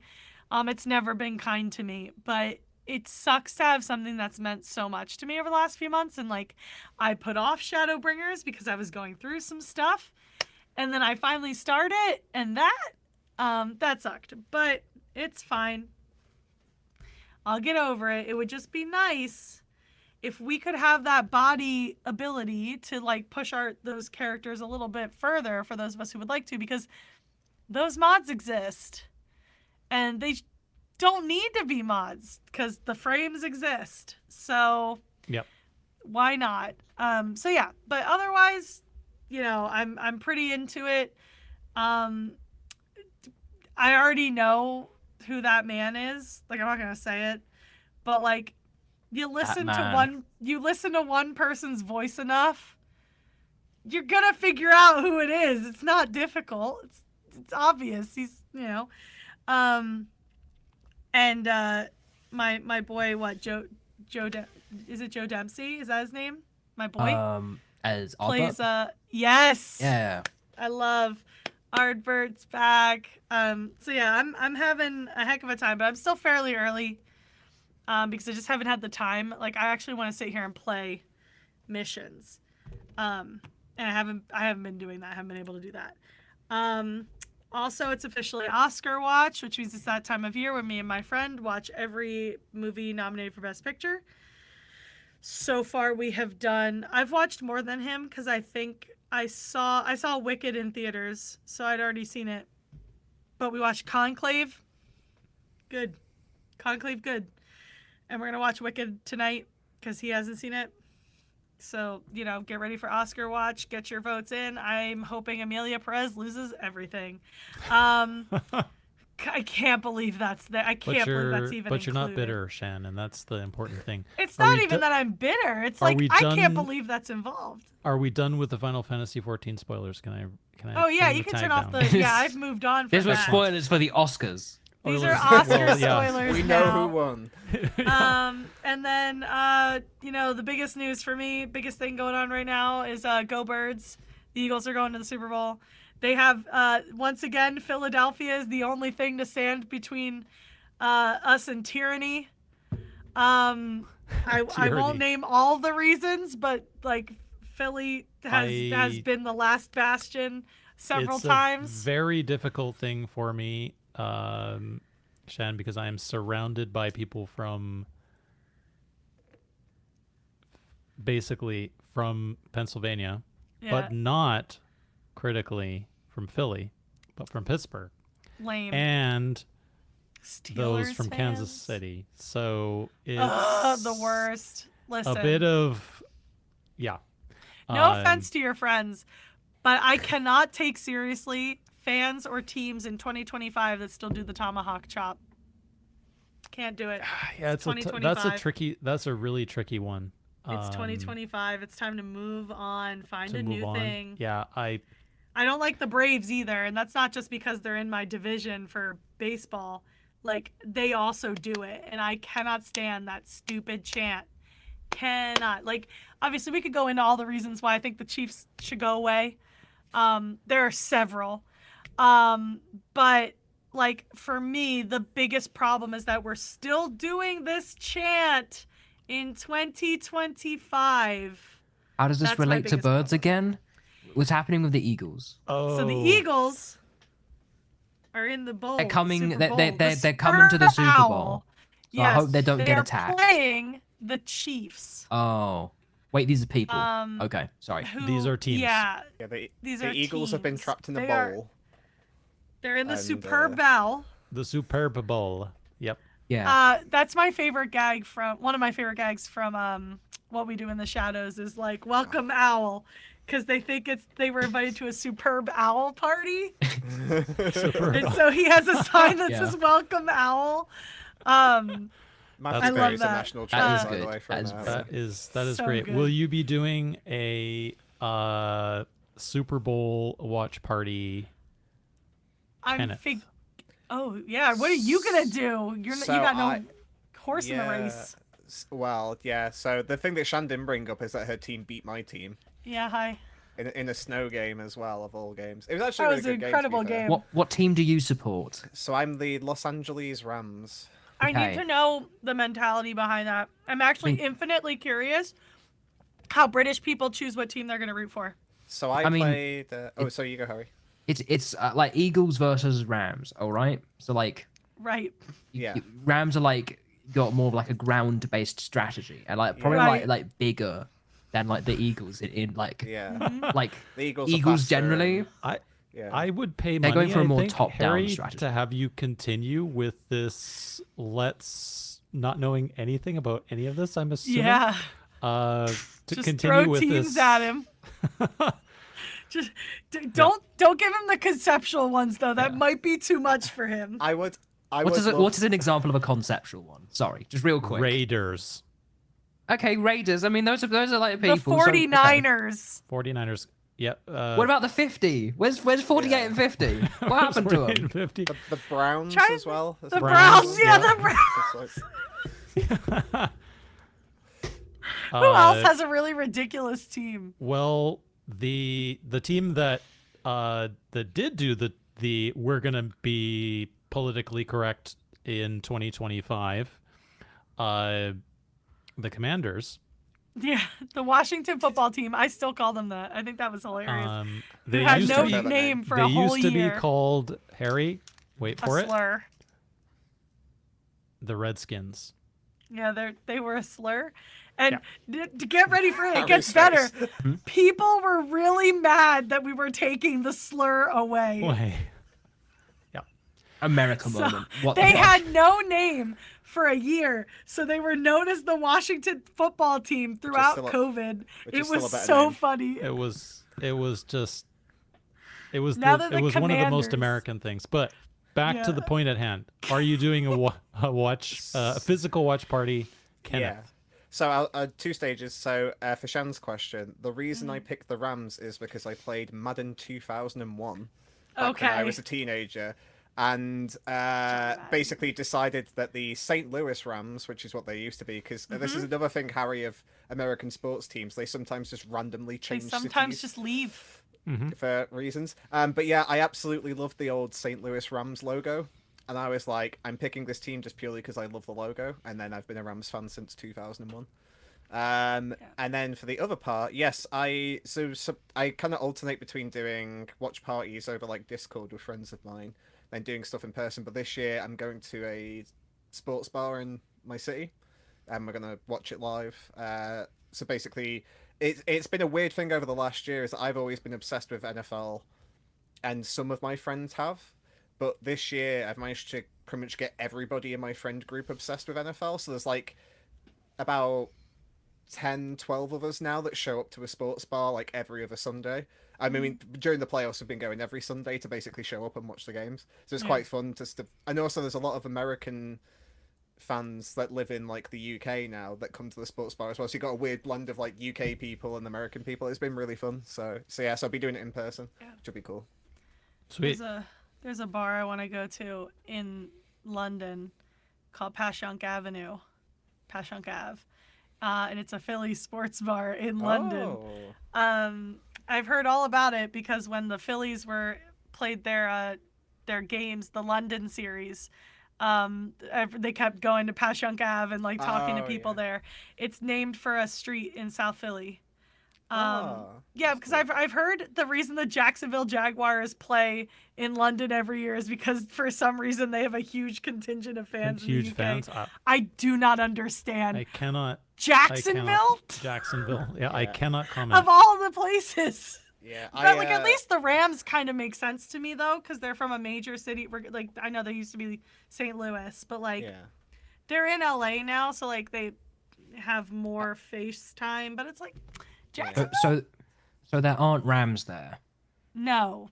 Oh. Well, Unfortunately not. so wait, do you mean like literally at the Super Bowl, or do you mean like in St. Louis or Los Angeles? I don't know. Yes. Because the Rams. So I'll give you a little quick history lesson. This is very quick. So the Rams used to be in Los Angeles years ago. But are They there were Rams named- in Los Angeles? They were named for the Rams that lived in the mountains. Yes. Okay. That's why they were the Los Angeles Rams. Then they moved to St. Louis, but they kept the name. I No don't know Rams. if there No were Rams in Rams St. in St. Louis. Louis. I have no idea. I've never been. And then there were very two flat. very Very flat Theseus. place. Holy fudge. But then a bunch of teams wanted to move. And then they were like, okay, well, who wants to move? And San Diego Chargers, there's a conceptual one, the Chargers. The San Diego Chargers were like, we want to move. And the Los Angeles and the St. Louis Rams were like, we want to move. And everyone was like, you can't both move. And guess what happened? They both moved. Los Angeles went from no football to 2 football 2 footballs? in one season. In the My same gosh. stadium. Yep. Yeah. And then Wow. Oakland, the Raiders went to Las Vegas. So Okay. it's crazy. As much as I would like to continue to discuss the NFL National Football League on a gaming podcast, Listen, there's so many. It can be used for things later. A secret treat for later. Harry, Yeah. what have you been doing? What have you been What's playing? Harry been doing? So I've been playing why the fudge did I write Balatro? I did not because write you Balatro. were like me, you're Balatro brained now. No. In my notes, I wrote Balatro and then in brackets Stroll Dating Simulator. I was trying to talk about metaphor. And and I don't know why I wrote down Balatro. So yeah, It's Balatro now. I didn't. was gonna Balatro's a say- dating simulator. You're Balatro, dating Jimbo. ReFantazio. Stroll dating simulator isn't like the arms manufacturing Killzone called Stroll. So I don't know who you're dating in that scenario, but Okay, no, I've been on, playing Harry. Metaphor. Yes. I'm playing Metaphor ReFantazio. I've been continuing it since the last podcast. It's going well. Excellent. Stroll is continuing to rise in the stocks, my man. It's so good, and it's the perfection. It's like the perfection of the format that it feels like Atlas has been chasing with the Persona social sim stuff. And just making it hit in its perfect thing. There's so much to do on each day, and none of it feels like a bad option to do. I just unlocked a Coliseum, and you can go in it in the day and the night. So I've just been like, gang, we're locking in. We're blitzing through this Coliseum. We're doing it all. We're taking all their items. We're doing it all. That's been really fun. It's really good, and it's got lots of music that is super suitable for D&D. I've also been playing / reading Misericord Volume 2, which is the second volume. Misericord Volume 1 is very good. It's a visual novel series that is a very it's a very cool, very historically accurate, and also very queer murder mystery set within a convent of nuns. And it's really good. It's hard to really go into more detail other than that. It's got a really good art style. The writing is on point, and it's got a lot of things that are going on with it. Because the main character, who's the detective, is probably the worst character to ever be a detective. Because basically her only experience of reality has been through essentially reading and transcribing religious scripture. And that heavily colors a lot of her opinions about everything that she sees. And it's a really good read. It's a very good read. Oh, and the soundtrack bangs. Audio listeners, something has gone horribly wrong, audio listeners. I do not know what just happened there. Yeah, it's very good. If you like it, if you like the sound of the lesbian nun murder mystery game, you gotta read it. It's peak. It's good. Excellent. Clean and efficient. There we go. Boom. I'm here for it, Harry. What I was doing there, ruining everybody's ears through the especially the audio listeners, was picking up. So I mentioned last time I've been playing through Lorelei and the Laser Eyes. And I have my notes from Lorelei in the Laser Eyes here. Audio listeners. I'm about, I am not going to describe all the notes from Lorelei and the Laser Eyes, but... You're not. Kenneth is going to, though. I think I've got about 11 pages, multicolor, etc. Here. Finished, it took me about 30 hours to get through or so. I did not fully 100% it, but yeah, loved it. Do recommend. It was the last, second to penultimate thing on my sort of indie backlog I wanted to get done before Final Fantasy VII Rebirth came out on PC this past week. The other was Neva, and I played through that as well. So got those both knocked off the list. Recommend both of them for completely different reasons. They could probably not be more different, the two games. Very different vibe. And I have played about, I think I'm back to about where I left off with Final Fantasy VII Rebirth, which is just about towards the end of Chapter 2. I will not bring the spoiler tags up. I'm not going to say anything further.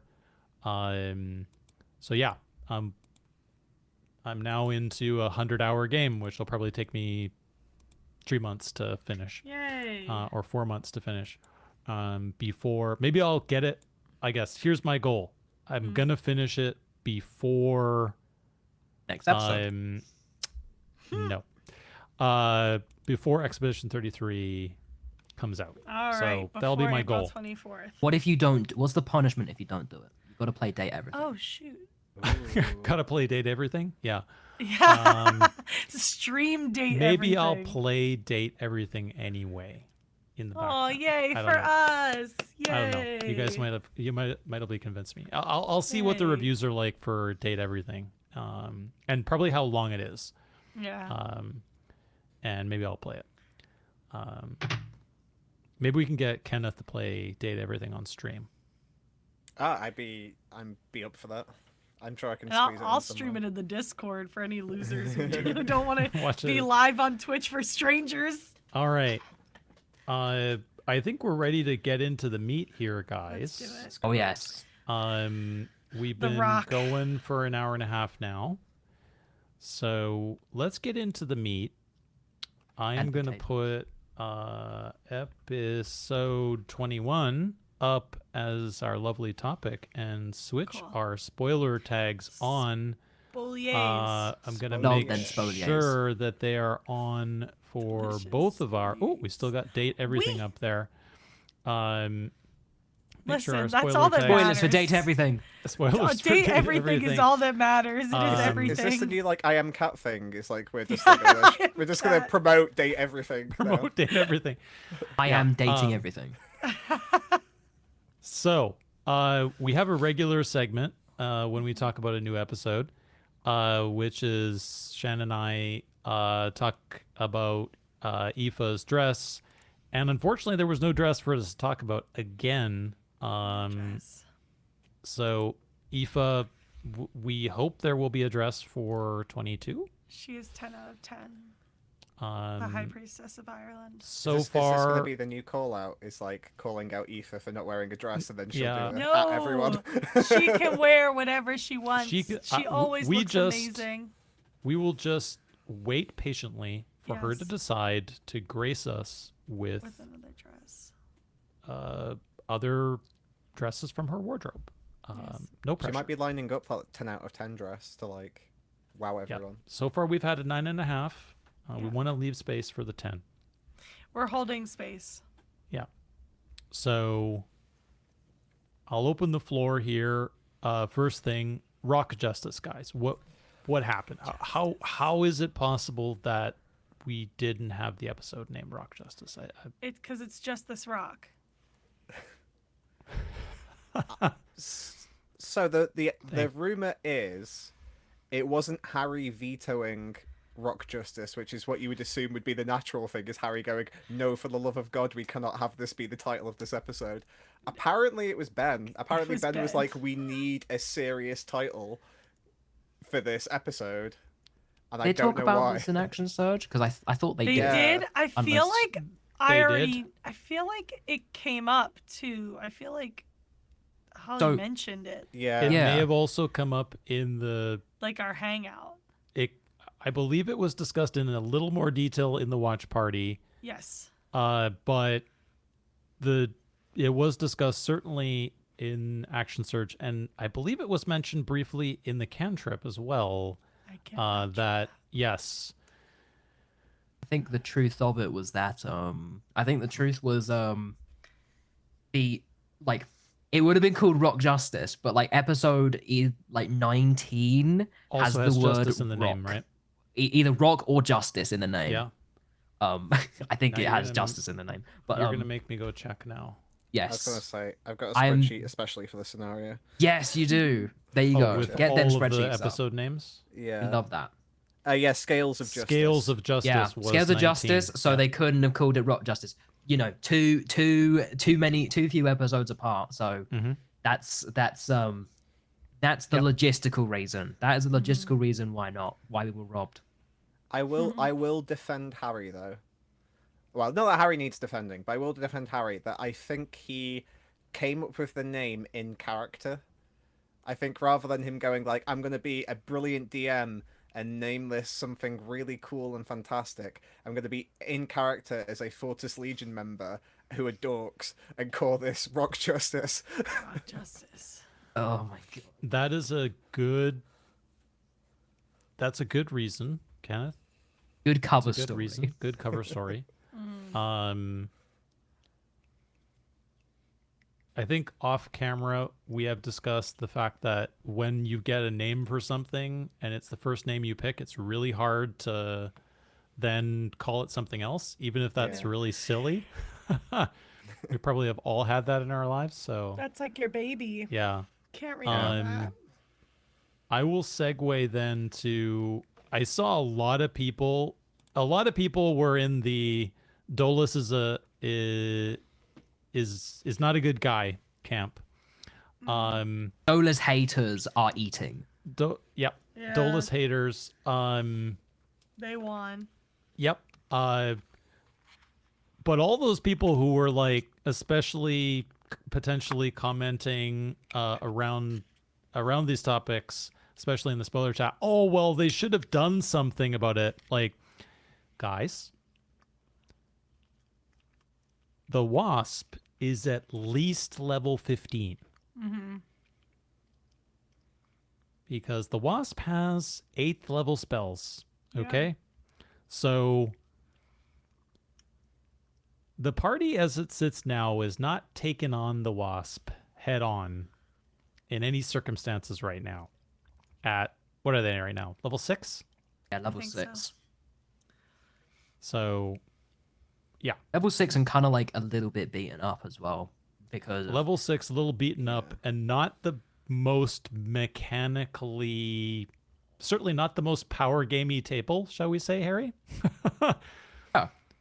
Right? and also the fact that there's like, 6 like other, like guards just kind of chilling, just waiting kinda there. chilling. It won't be like Yakuza. It wouldn't be like Yakuza rules where it's like where technically everyone only fights you like one on one. Yeah. Yeah, what I found interesting as well when because I re-listened to the episode on the podcast version today just so it's kind of like fresh in my mind. Mm-hmm. The Wasp says to the Dragonborn members, he says like, "Oh, leave the Dragonborn last. Orders from the prince." So I was like, so the prince is now either the prince has embroiled himself in this whole Barabask scenario, which we kind of had a feeling might be the case anyway, or maybe there's some particular deal that's been struck between the Web and the Fortis Legion. But it's interesting that he said like, here is like my request as given by the prince, which I thought was an interesting line. I think it's important to note that, like, I mean, the web is everywhere. I mean, even in the Fortis Legion, it's gonna get web agents within that, which is always interesting, and that's kind of definitely that's definitely the scary thing when it's you have members part of this kind of secret society, kind of shady whole dealio, quite literally everywhere. I mean, my theory still is that like Barabask is like in deep with the web. Like it's my wild theory. I'm throwing it out there. I'm putting them in with the Eagles in the Superb Bowl, and like I'll try to make a connection. I was good. I love it. Yeah, But you were working it hard. My theory is that like everything going on with Barabask within Barabask is the big bad mastermind and everything, that kind of thing. Kind of maybe asterisk, yes, but like I think that it would be really interesting if Barabask is actually indebted to the web in some way. Like that's my theory. That's just my theory. I've got no evidence, just vibes. But my vibes have been on point. Okay, so vibes-based analysis. You've heard it here first. So like I think that kind of stuff is like the web is definitely more powerful than you think, and then that makes you think more things. Who the fudge actually is the Spider Prince? What the hell's going on with this guy? Yep. Why are they so on point with their insect like namings? Enough bugs.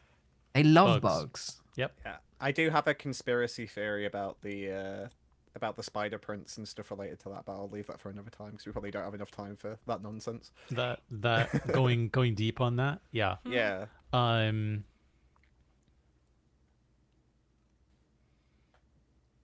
Shan, anything you want to say on those?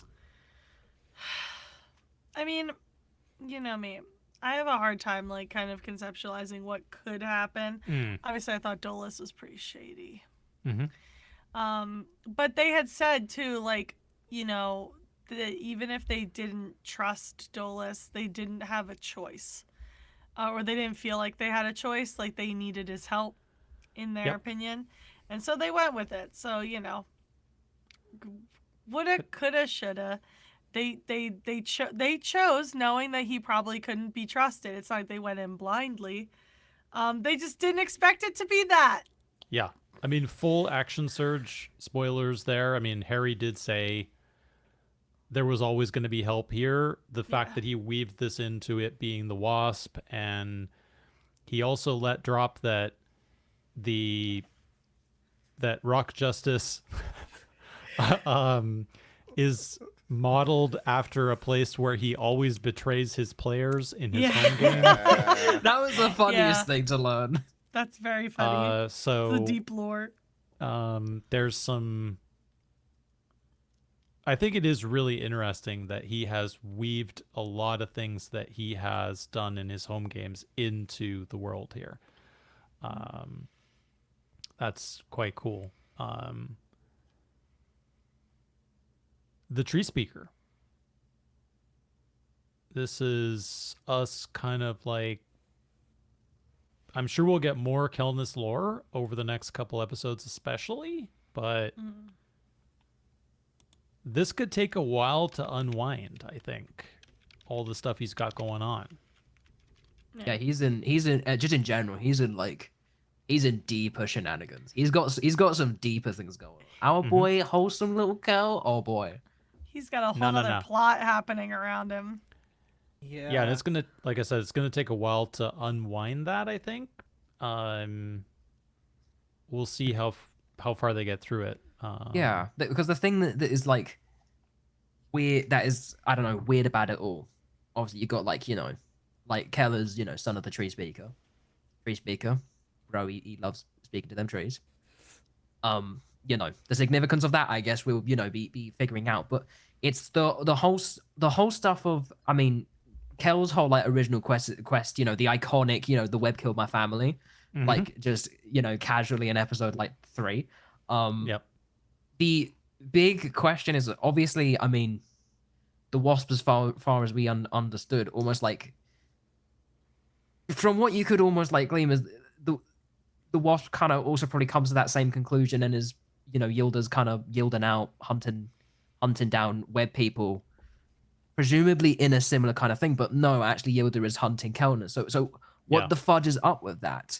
Like, did, like, you know, it's a big question of what happened there. Like, you know, because it seems at least apparent or of some kind, at least maybe in Yilda's perspective, or maybe this just happened and like Kelness is going down the Kelness dark era, that the web killed my family is like the web ordered me to kill my family or something like that. Who knows? But like, what's up? I don't know.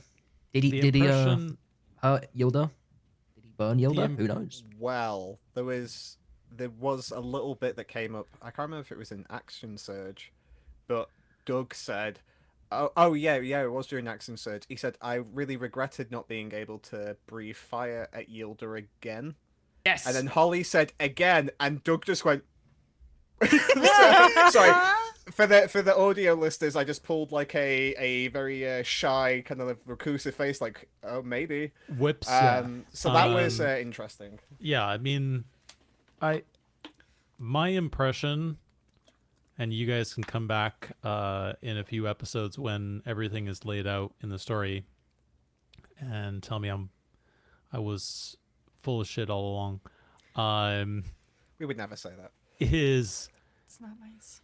That the implication is that Kelness led or guided the web to a place to kill a bunch of elves, right?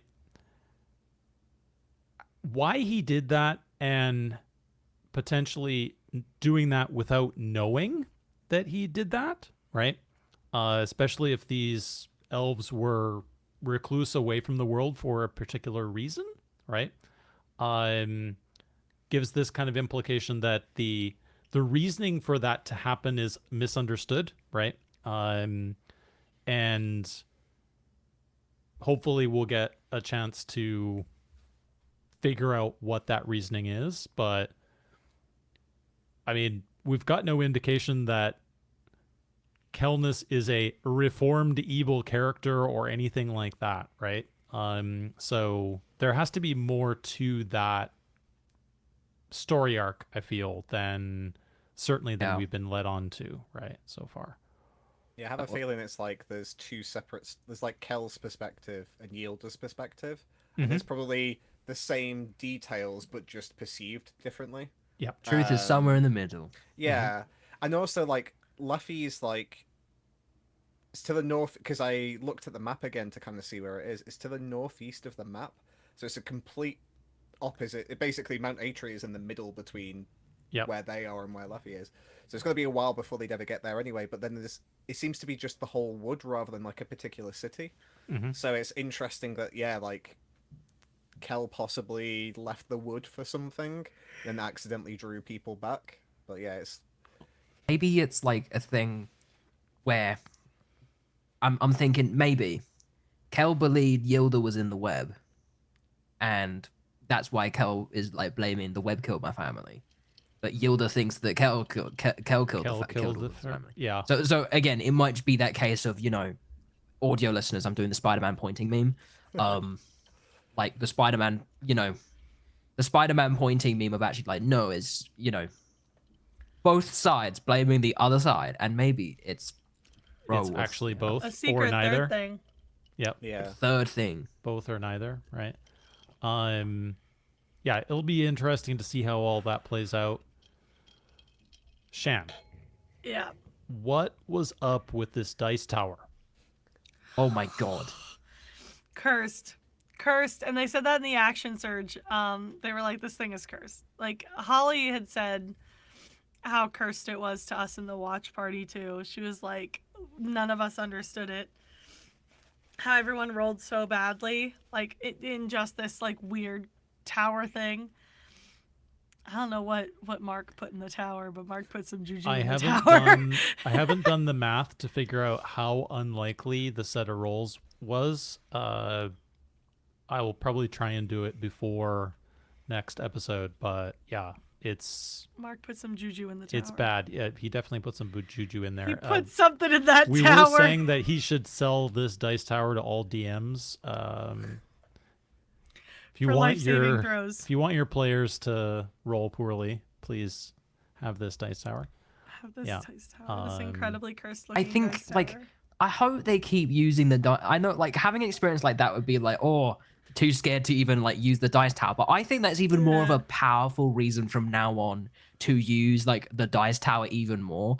On like I think it has that relationship now. You pull it out on a thing of being like, I think you're going to fail this, so we're going to roll this in the cursed tower, which would mean the defiance of like if you're rolling in a scenario that is like fated to go badly, and then you roll it, but then you break the curse by rolling something that is actually good in that tower, then that is just like that.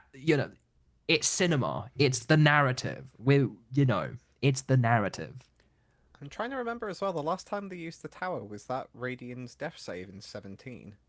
Was that the other time they used it? I'm trying to remember. Because they've used it once. Radiant's used it once before, but I'm trying to remember. He used it once before back in the Docents of Grace. That might, rolling the D6 D6 for his rolling the D6, yeah, for which of special the memory. Which of the memories to pick up. Yeah. So I was gonna say, if it was his death save when he got a 2, then that tower really is cursed. But that tower is really cursed, yeah. It looks so nice though. That's the thing. It does look fantastic. We got so many encounters this episode. It's got to be the it was probably crazy for you, Kenneth. You had to. Yeah. It's got to be the most encounters. This arc, yes.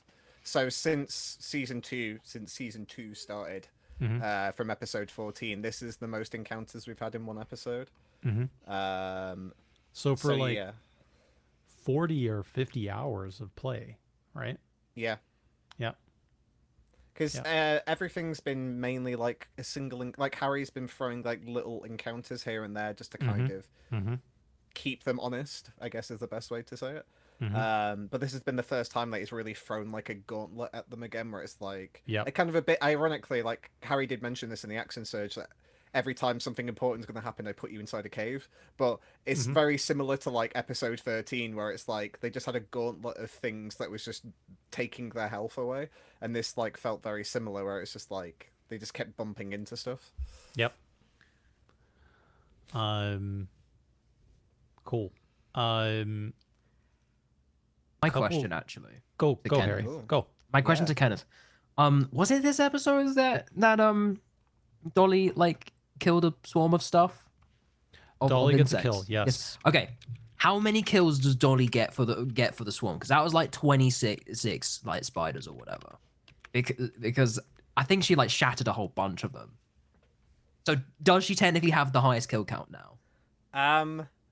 I am happy because I love both Aoife and Dolly. I am happy for it to count as like 50 kills and put Dolly in first place. I have counted it as one because unfortunately in the rules of D&D, a swarm of spiders counts as one creature. Okay. As sad as it makes me. Okay. But I would love to. Though. Genuinely, I still have in the kill count, for anybody that hasn't looked at the spreadsheet, I still have in the kill counts when Dolly yeeted a fish out of the window and hit Crispin. That is still in the kill count for Dolly. It is scratched through. But it is there still. Harry's rejoining. See if we can get. I was very confused. Shan can hear him again. Yeah, everyone was talking. I was just like, yeah, I have no idea what's going on. Acting. He's probably looking for the. Can you see him now? Oh no, yeah. Harry's He died. did. He's died. did. Yeah. Oh no, Dolly cast shatter on Harry. He did. Question is, can you hear him though? Hello. I'm saying words. Excellent. Good. Okay. I had to pretend like I could hear you for the listeners and the viewers. No. But then you were really gone, so that's why I It's all texted good. Doc and I was like, he even gone. we have tech issues from time to time. Yeah. So yeah. Definitely. In terms of encounters, numbers of spiders. Did we agree on a number of spiders? So we decided it counts as one creature just because that's how D&D does it. I did say to Harry though, I'm more than happy for it to count as like 50 spiders and for like Dolly to be like top of the leaderboard. Top Leaderboard. I genuinely, I did. This is the thing I did worry about when I was like doing counts because I was like, oh, kill counts are fun because like it shows like how everybody's like doing stuff, and I was like, down counts are fun. But I did realize like I did have a worry that eventually somebody won't have a kill for a while. And then they might feel slightly bad, or they might be conscious of it. And I was like, "Oh no, I hope I'm not making people self-conscious about getting kills." But like I've always said this, like Dolly gives us so much more than kills. Like she is. She slays in many other ways. Exactly, and also she deals out a lot of damage. That's one thing from the encounters is everybody was dealing insane damage in these fights. Like they used the ship harpoon, which was like an obscene amount of dice. I can't remember how many. So everybody was like getting like 20 or higher for like a lot of these combats. Like Dolly consistently throws out like 20 plus damage. It's just she always attacks stuff in the middle of like fights. So she always like Alex in the past 2 campaigns has got the last shot off on things that Dolly almost killed. It was I think Dolly the most kills stolen. How many kills stolen strategy? There's I a will lot have of to, kill steals. I will go back. But yeah, the flesh golem, Dolly did an attack. The flesh golem was still alive, and then I popped his head out and killed the flesh golem. And then in this one, Dolly did damage to the maiden, and then again Alex kind of popped out and killed the maiden. Like it's kind of like the I go to, he just pops out, does like 60 damage in one turn, and then vanishes again. Yep. Clicks his and then heels. disappears. I mean, that's Exactly. like, it's funny that happened too, because like I've talked about this before, but the only D&D I ever played, it was a one-shot that I was invited to, because I stayed over my friends and it was their D&D night and they didn't want me to feel left out. and I was like a gnome rogue or something. And I turned invisible because I was like, I don't know what I'm doing, and I want to keep myself out of the way. But at the very end of the fight, I said, and then I'm going to jump out and just like get him just like this while I'm invisible. And they were like, okay, you killed him. And everyone was like, what? Killed that thing? And I was like, now I've created a mystery that they will never have solved because I'm not there anymore. You're not there And at the, it's just so funny at the table any longer. Yeah, so I it's love just that so so funny to see I doing that exact same thing. It's like I once did that while invisible and created a mystery that will never be solved. But did it happen while somebody was turning their head? Wait, what? That's because- how Harry always jokes that like every time Alex does an explanation of a kill, there's always something turning. Yeah, there's always something. The bolt crossed, just Yeah. brushed his Yeah. cheek and He whatever. loves yeah. that description. It's a cool description. It though. It is a very great cool. description, to be defense. fair. I will Yeah. say though, It's out very of cool. out of the whole cast, Alex is the most descriptive when it comes to kills. Yeah. Because I generally just copy what the cat when I do like the kill counts, I just copy what the cast says about the kill. Yeah. And like Alex always does like a full paragraph of like, so this happens and then that happens and then this explodes, and I'm just like, I can't type all this into this tiny box. Yeah. So I have to I like love him, paraphrase though. slightly. I love like I has really pulled out as like my favorite character. I love I so much. I love that little guy, that little weirdo. Love him so much. He's great. He is great. The people's princess, Princess Diana. What else have I got in my notes here? Kelness's ability. Yeah. Oh yeah. So this is Harry, Kenneth, you've got the 2024 DM's guide, right? I don't have it yet. Okay. I have the player's manual. If we Have you got need the it. player's handbook, Shan? I have it. Do you have If it want- handy? It's behind the curtain. Oh, well, you can get it another time. Okay. But I do have it, though. I have it on good authority. That the 2024 player's handbook, all Dragonborns can now fly. Ooh. It's like a spectral wings, basically.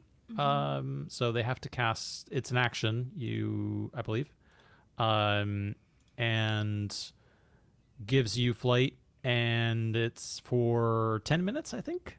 I can't remember. Yeah, Exactly it's the duration? it's 10 minutes. It's a bonus action. Okay. Yeah, A it's a bonus action. Sorry. 10 Yeah. minutes. Or until you retract the So- wings, in brackets, no action needed, or are incapacitated. So, quite cool. Good use in this episode. I liked the eye jumping on Kelness's back, which was great. Love him. I want to also point out, I do love that Doug gave almost the exact same, like very poetic and like very in-depth description to the ability that was the exact same one that he did at EGX when he demoed it at EGX. Yeah. I do love that he made the callback to the charcuterie board as well, because that was like my old thing of like explanation of what happened during the thing. They basically had like a big dinner with like other web members. It's the shortened version, and there was like charcuterie boards and different things with like meats and cheeses on, and Kel, obviously being obsessed with food, gravitated towards that. So that's why Doug mentioned a charcuterie board as he was majestically hovering off the, Hovering into the air. across. Yeah. No, it's great. We see you and we hear you. Yeah. What is your one prediction that came true, Shan? It came half true. I said that Radiant wasn't gonna get no girls. Oh, Or get no nobody. girls. Yeah. Get nobody. And Yeah. then someone flirted with him, but he fumbled the bag. So like I still Yeah. got it. But he was so close to ruining everything for me. Yep. Because I that think- was the one thing I could come up with, and he did it. Yep.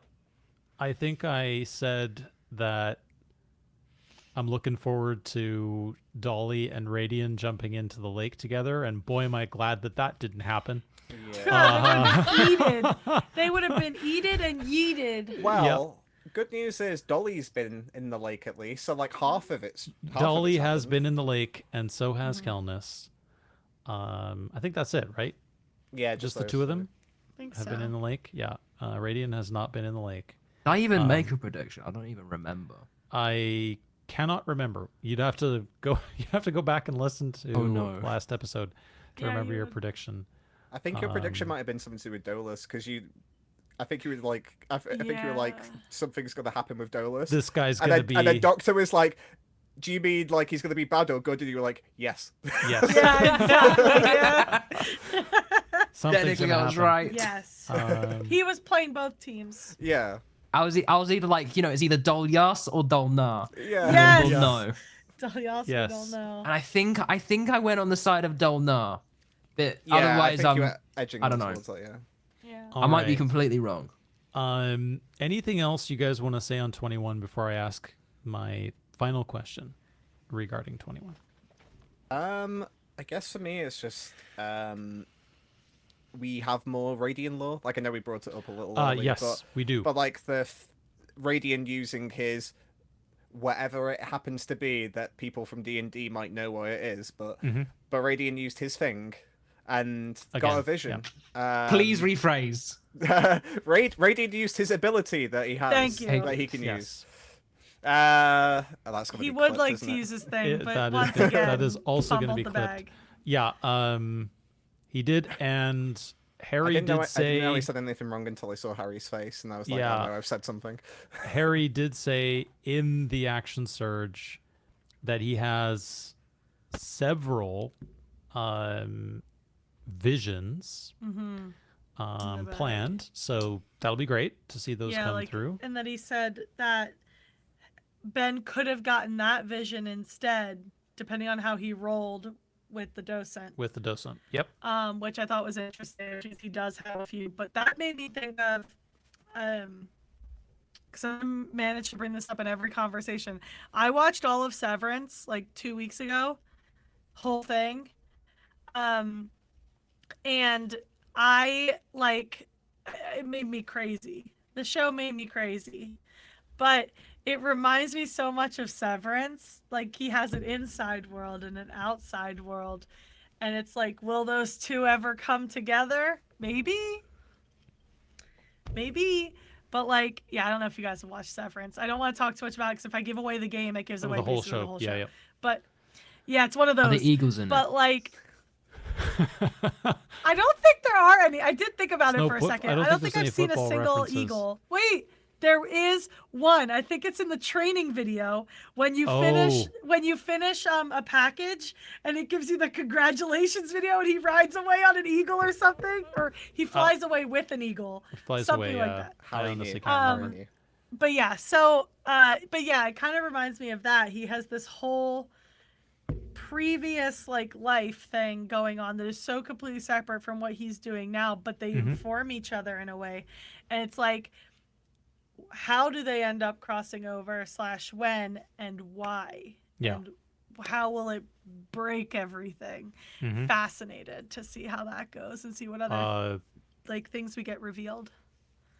Definitely. Definitely, Shan. Yeah. Definitely. All right.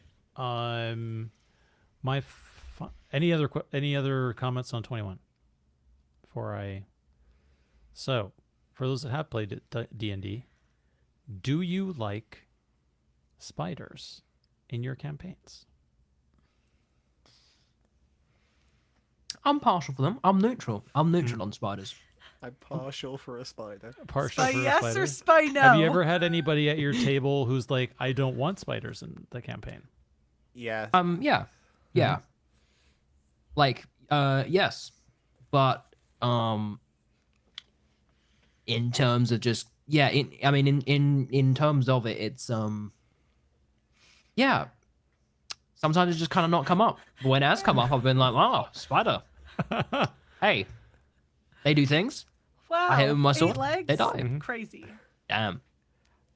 Yeah, so I don't mind spiders. I think I put it in like my kill count. Oh no, I put it in my explanation. So whenever I do like the kill counts, I always do like a brief overview of the episodes and then talk about like the actual stats, so people don't have to go through the whole spreadsheet. I did mention about like Dolly successfully killing a hellspawn, which, if referencing the spiders, I was like, that immediately gives you extra bonus points because you've killed spiders. But I'm actually okay with spiders. I do, in the campaign I've been doing, I have asked previously, is like, is there anything people don't want in this campaign? Yeah. And one of my players does have arachnophobia, but he said, as long as you don't go too graphic with explanations of stuff, like Then I'm if good. there's a spider Yeah. but you don't say it has this many legs and they're this, like, I won't do it because if anybody that's an arachnophobe out there. But yeah, he said as long as you don't go into too much detail, I can live with it. So yeah, I don't mind spiders in D&D. Cool. Well, we will serenade then into our predictions, maybe, and hopes and dreams. Hopes, for dreams. 22. Oh. I mean, I'll just immediately start off. I hope there's a 20. I hope there's an episode 23. I mean, Yeah. oh boy. There is, it's just new characters, it's fine. Yeah, that was what Total I was gonna party say. Was kill. I hope everybody lives. I hope we don't have another near miss. I feel like maybe we'll see maybe a card. Another card. Oh, you're That's predicting a- a We'll see a dog. card.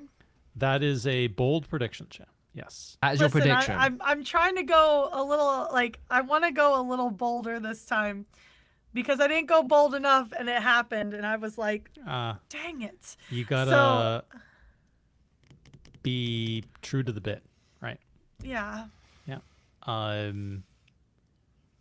All the cast have said that they really enjoy 22 and 23, so It's usually a bad sign. yeah. When That Ben usually have to specifically change my grabbed prediction me at now because- KupoCon and said, "Tell the server they're not ready." They're I was not like, ready. Ben, I don't like the sound of this.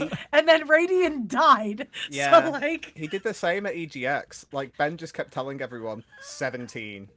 And didn't elaborate, he was just like 17. And he actually said to me, so He's a I menace. couldn't tell everyone because obviously I'm like the kill counts, down counts guy.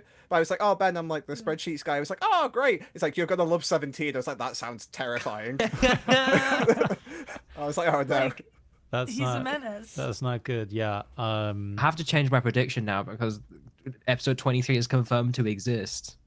And It it is confirmed to exist. Yeah, I mean, Let me think on it. I think when they enjoy it, especially with this group, that means that some really impactful things are going to, like, even everyone pays attention to the 17, the downing, all that kind of stuff, but all the other stuff around it is also very impactful, right? I have my prediction. Go You- on. The word impactful has triggered the prediction. I predict Alex is going to wear one of his plot relevant shirts.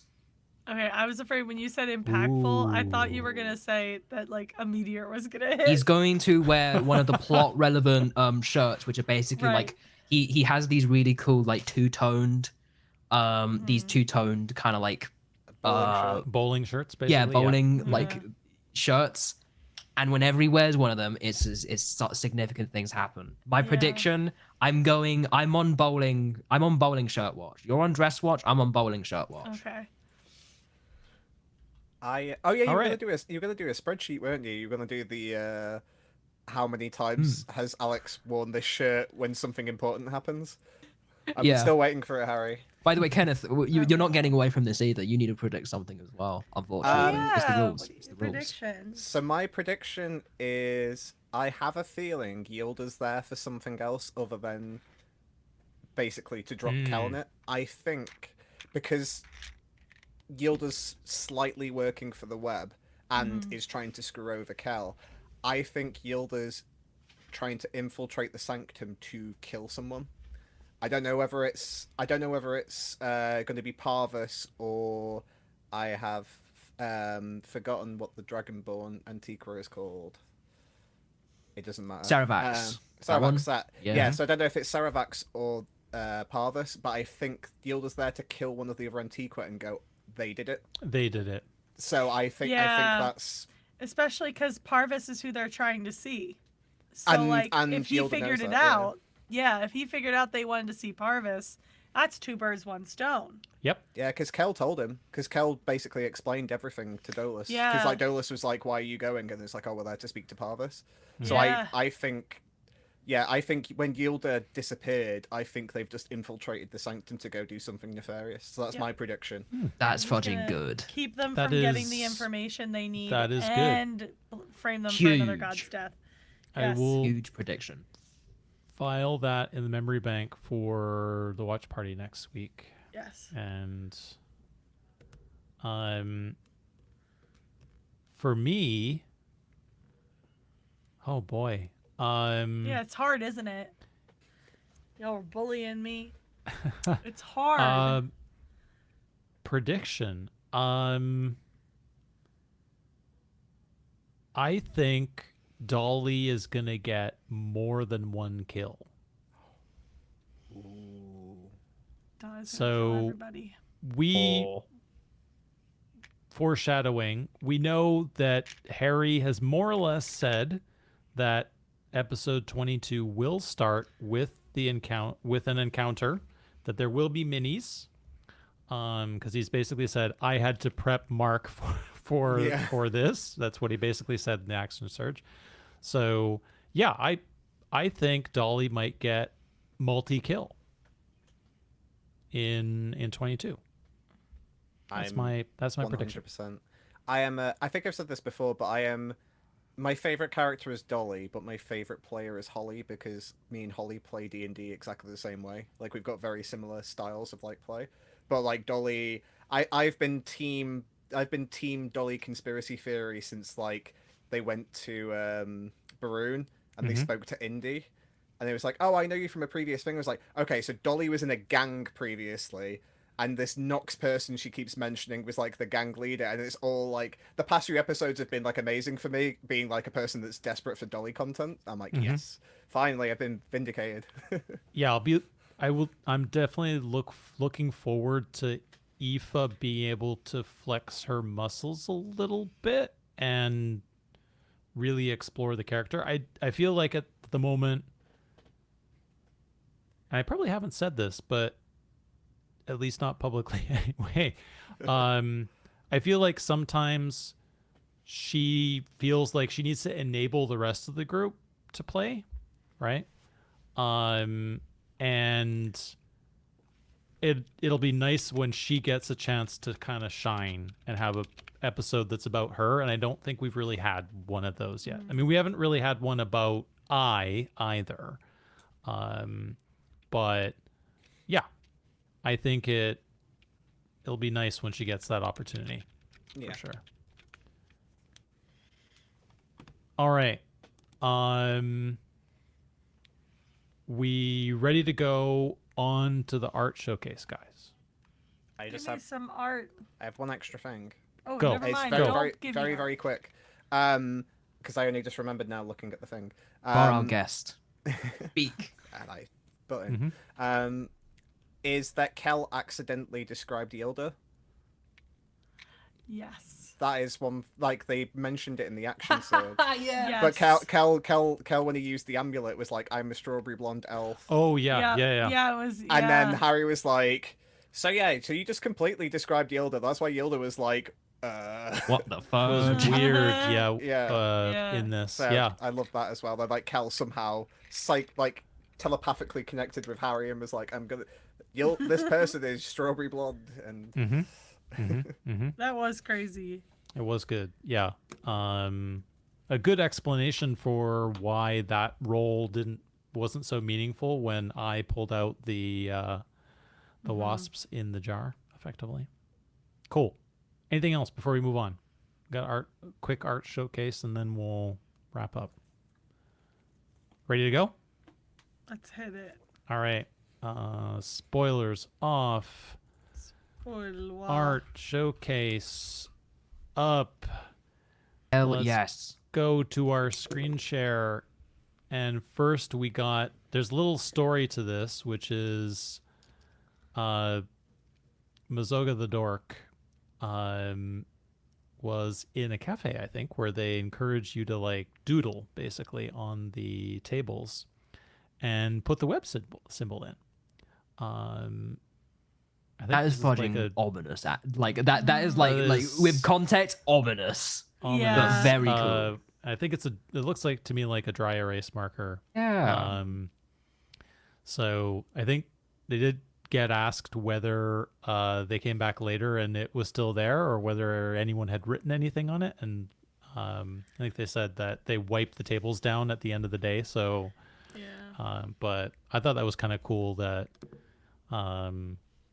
we're not encouraging you to do graffiti on things, Yeah. but And don't haunt people. don't haunt people. Haunting not allowed. Yeah. It's really cool. It is very cool, and it's nice to see something that's that's not abstract, really, right? That's a real physical thing, which I thought was great. We had a little bit of that the last time we did these with Ranya's ornaments, which Yes, coincidentally and the was mask. also the the web symbol. But cool. Anything else to say on that before we move on? I love whiteboards. Yeah, whiteboards are cool. Great comment. I thought this was cool too. Short Trek Hero. I that's apologize fun. that the text is a little small for you to see the name, but it is Short Trek Hero there. A little For business card. their Yes. business card for Steve Chase's Wood and Spoons, the original Wood and Spoon Company. Incredible. Literally the longest company name in all of Reliquiae. Yeah. Yep. But I thought that was pretty cool. By the way, please, if somebody's incredibly talented, can they please do that scene from American Psycho with the business cards, and then the last card drawn is that, please? Is 'Cause that would one be there? So good. Yeah. That would be a good ivory. good catch up. But yeah, I thought this one was kind of cool. Again, a little bit not just like art of the but something a little practical, which I thought was cool. Anything else to say on that one, guys? It's beautiful. It's beautiful. It is very cool. Of them wood and spoons. Wooden We've spoons. got 3 for this one, and I think you guys know what this one's going to be. I don't. Which is Mark from Crafted Campaigns sent Alex, I think he showed this off on stream first. He sent Alex I don't know, there's no kind of ratio. We don't really know how tall I is, I guess. So it's not like you could do like a one Life 1/100th size. scale Yeah. No, version. or it was a anything like that. life-sized eye. But I think he He's said huge. that the base, so the base here, so I guess, the base diameter was 20 centimeters. Wow. So it'd be pretty big, right? Alex, you could probably go and see out the VODs for Alex's stream when he showed it off. But it's pretty cool. That is so awesome. It's pretty cool. I've got a couple extra angles here. That's like Look I at just- your little knife. I that love must have it. taken so much time to color. Yeah. The Yeah. painting is the painting's immense. I mean, the 3D printing is the 3D printing, which is hard enough, and then all the painting, it's a lot. You can see final angle. We did get a sneak peek of this as well quite a while ago, because Mark loves to share like the 3D prints he does, and there was one ages ago that had like a giant eye in the background, and so he was like, "Is that eye?" Mm-hmm. And then Oh, I I don't remember think that. Mark ever like responded He to just it, but it was just like conveniently in the didn't background of one of the say anything. pictures. Yeah, Yeah. that was months ago. Wow. Yeah. Yeah. That's fun. I Alex can is absolutely imagine eating. it took a bunch of sessions, I'm sure, to get this one Oh, done. Mhm. This is something that's terrified me from being younger, because I used to like originally collect Warhammer, but I used to glue them together but never paint them because I was terrified of messing them up by doing a bad paint job. So all of my Warhammer figures were always just grey. So like I always appreciate like Mark's painting is like, phenomenal. Yeah, no. It's very cool. It's good. Right on. Alex, I just want to mention like Alex has been absolutely like eating in terms of like the fun little like fan creations Yeah. Mm-hmm. that he's been getting. Like Good for him. also shout out to Ronya with the knives from Yep. EGX. Those were iconic, and those are like still in the background of his like stream setup, which is really neat. Mm-hmm. Yeah, definitely the daggers from EGX. Very cool. I'll just say that Martina continues to deliver. There is some fantastic stuff from Martina from the latest episodes in the Discord, in the fan art channel. So maybe we'll have to we'll have to call this segment, maybe we'll call this the Martina segment. But yeah, she's got some fantastic stuff in there. Cool. But was it updating or was it not? Because it's stuff on crafted campaigns currently. It was what? Or I have not put anything up from Martina. No. oh, visually. okay. Mostly because we did a bunch of her stuff the last time, and I didn't want to continue to just do that every time. But they've got great stuff in the Discord if you want to see Discord. it. Cool. Anything else before we start to wrap up, guys? If not, Good for me. cool. You guys know what's next. Mop-Up time. Get your mops out. I forgot the mop again because I was making 3 Me and Harry alcoholic match. beverages. Kenneth and I have the same one. Kenneth is on brand. He and Harry Flash power mop. Flash power mop. Yep. Cool. Anything else, guys? I think this is before we roly poly, and then we'll Roly poly, yeah. close things out.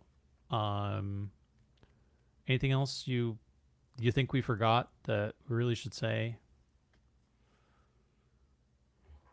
Things that we need to do.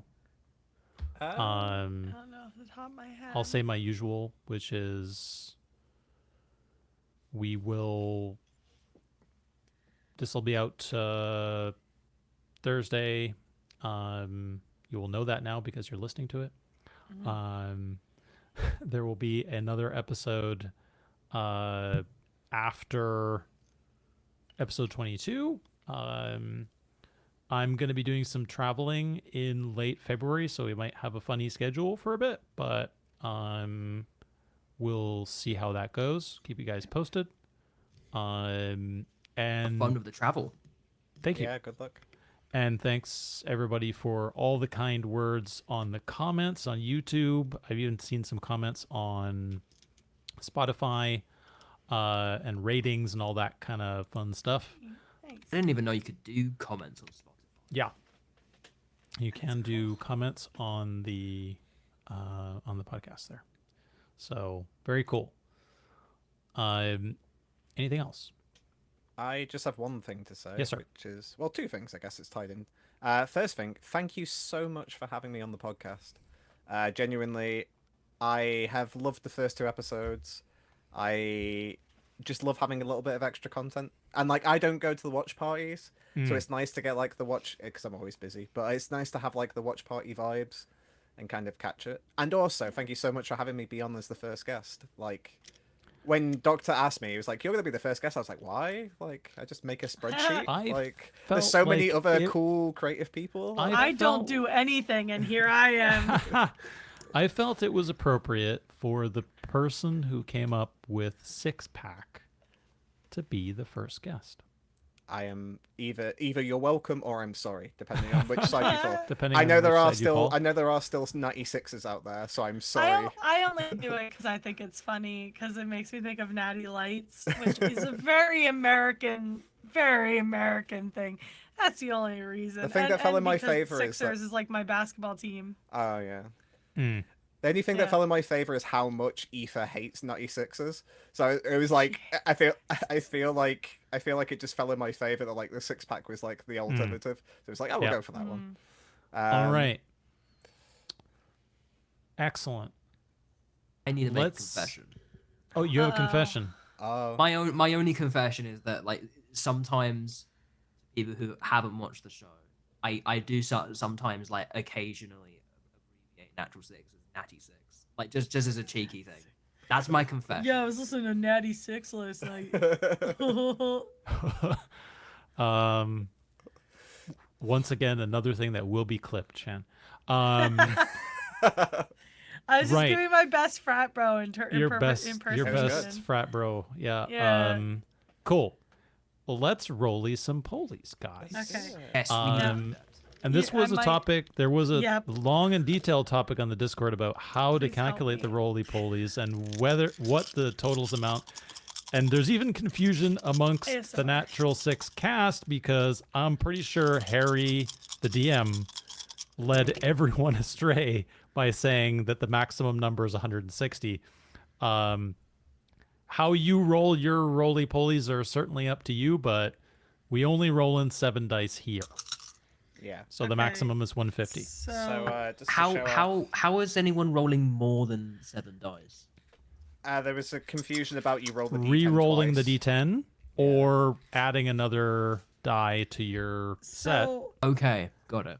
Because okay. when Short Track Hero mentioned that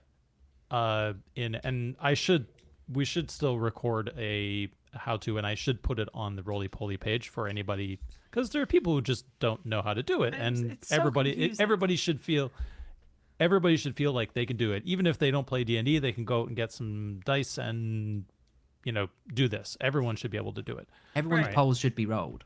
Yes. Right. That's what I'm trying to do here. So as well, I bought some dice at EGX from Tabletop Dominion. These are for my divination wizard that I'm currently playing. Oh, I've that's got sick. like sparkly gold and purple dice, which are very pretty Excellent, man. and also Excellent. very sharp. So much so And that bisexual dice. Oh, you got the bisexual dice out, Shan. Excellent. I decided to All go right. with that today. I'm trying to redeem Ooh. the die. I'm trying to redeem these cursed dice. Redeem the cursed Is it- ones. Anyone in Andy's game, you fudging know why these dice suck. I Oh don't my want to do these God. ones because they're metal and they're loud. Yeah. I'm All doing them right. because they're metal and they're loud. Oh boy. Oh Okay. boy. So I did my roll. You've done your roll. Okay. Excellent. What am I supposed to do with the D100 and the D6 or the D10?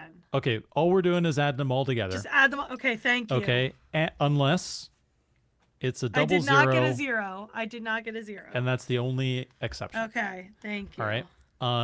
I might be getting close to Doug's low roll here.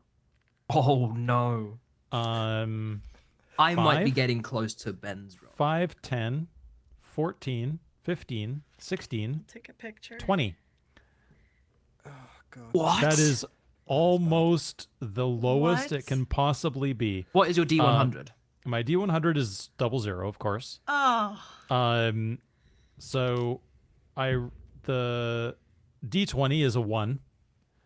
The D6 is a 4. The D4 is a 1. The D12 is a 4. And the D10 is a 5. Okay. I might have matched what Harry rolled for Doug in Action Surge. I got a 36, which I remember it being a 30. I'm keeping my terrible rolls for Roly Poly going alive and well. Yeah. Oh no. So 20 for me. Shan, how'd it go for you? Shan? a cool 130. Ooh. I got 90 on my 90 D100. on the percentile. Yep. Yeah. Okay, I'm just making sure. All right, Harry's having to calculate now. But yeah, I'll quickly run through mine. So I got 15 on my D100. Oh yeah, I'll run through. 6, 9, 1, 2, and 3. So pretty much everything was low, unfortunately. Low. Yeah. I've got my D4 is a 4, D20 14, D12 12, 2 on the D6, How many sides is that? D8. Yeah, probably the 8. 5 on the 8. 90 on the D100, and then a 3 on the D10. I'm really sorry, Shan. What'd you get? I got 131. Oh my god! You better watch out. I'm gonna invite Someone you to please the do. Superb Owl Someone with please the do the Rams maths and for me. the Can someone Eagles. please add this up separately? Because I want to make sure I'm not just Sure, buddy. Okay. being Yeah. stupid. Damn. Okay, the D4. Mm-hmm. 1. Mm-hmm. 2 on the D6. 3. 4 on the D8. 7. 8 on the D12. 15. 17 on the D20. 32. Or 99 42, excuse me. on the D100. I rolled a 99. Nope. That is right. 131. Damn. I am so sorry. Holy I finally fudge. did a good roll, and he beat me. That is I won. That is crazy. Harry Damn. awful from you. That's awful form. That is to beat Shan by 1. by 1, yeah. I 99. finally do well, and he beats me by 1. I'm so sorry. I'm so sorry. Unbelievable. Well, these dice are now redeemed. Yeah. I think They it's also because are- half the time I was they are rolling this redeemed. as my D20. Oh yeah. That's probably why I kept rolling so badly. 'Cause I Rolling kept tricky, rolling that yeah. as my D20. I did love it, by Alright. the way, when you rolled like the massive D20 and the tiny dice. all That was like such a that move. was Yeah. so fun. That I was might great. do that again sometime, but I That wanted was that to great. be a surprise. Now it will never be a surprise again. The Video- you'll and have for to the wait a video few watchers. episodes to. Yeah, I have To to do it. I like shall now. sneak it in. Maybe I'm watching Arcane now, so maybe I'll use my Hex Yeah. Tech Your dice Hex next Tech time. dice. Yes, Hex Tech dice. that'll be on Arcane's so brand. good. Hmm. All right. Before we close things out, thank you, Harry. The way we all snapped over to look at Harry. I am very happy to announce that we will have Mark from Crafted Campaigns And we're gonna ask him about the cursed dice tower. on episode 4 of our lovely podcast here. If you have questions for Mark, we will try our best to remember to ask them. We will have many of our own questions to ask Mark, and I'm sure he will have questions to ask us. And we will be talking about episode 22 and probably most, if not all, of the set pieces to date and what went into them. We will have photos and inside look into what goes into the mini set pieces. So looking forward to that. Yeah, we'll be excited. I think now's the perfect time for it as well, because obviously you've got the cursed dice tower to talk about, and we know something's coming up in 22. Mhm. So I feel like now's like the prime time for Mark to Yeah. come in. Yeah. it's a good So timing. we will probably not show any visuals of 22 other than maybe stuff that is public on regarding 22. So we won't have any behind the scenes photos from anything from 22. But we will have behind the scenes photos, basically build pictures and stuff like that from other set pieces that have happened so far. So tune in for that next episode. I think if you still have your dice out, get your dice out. Maybe I your have big, three maybe your sets big, of maybe your, dice here. maybe your I big have a- one. Shan, We have a problem. Oh, my D20. you've For the video watchers, I was like, hey, thematic consistency. I decided to like mop up my dice off the table. I can't find where the D4 has landed. that's a problem for future Harry. Is that what If the you- clunk? Is that what the clunk was? That No, was the clunk was my mop falling onto the mop floor. falling. That was so separate. if you get your D20s out, Okay, I get the giant bouncy ball. we dice are out. going to roll this one. we're going to roll initiative here to see Okay. who does the shout out first. Okay.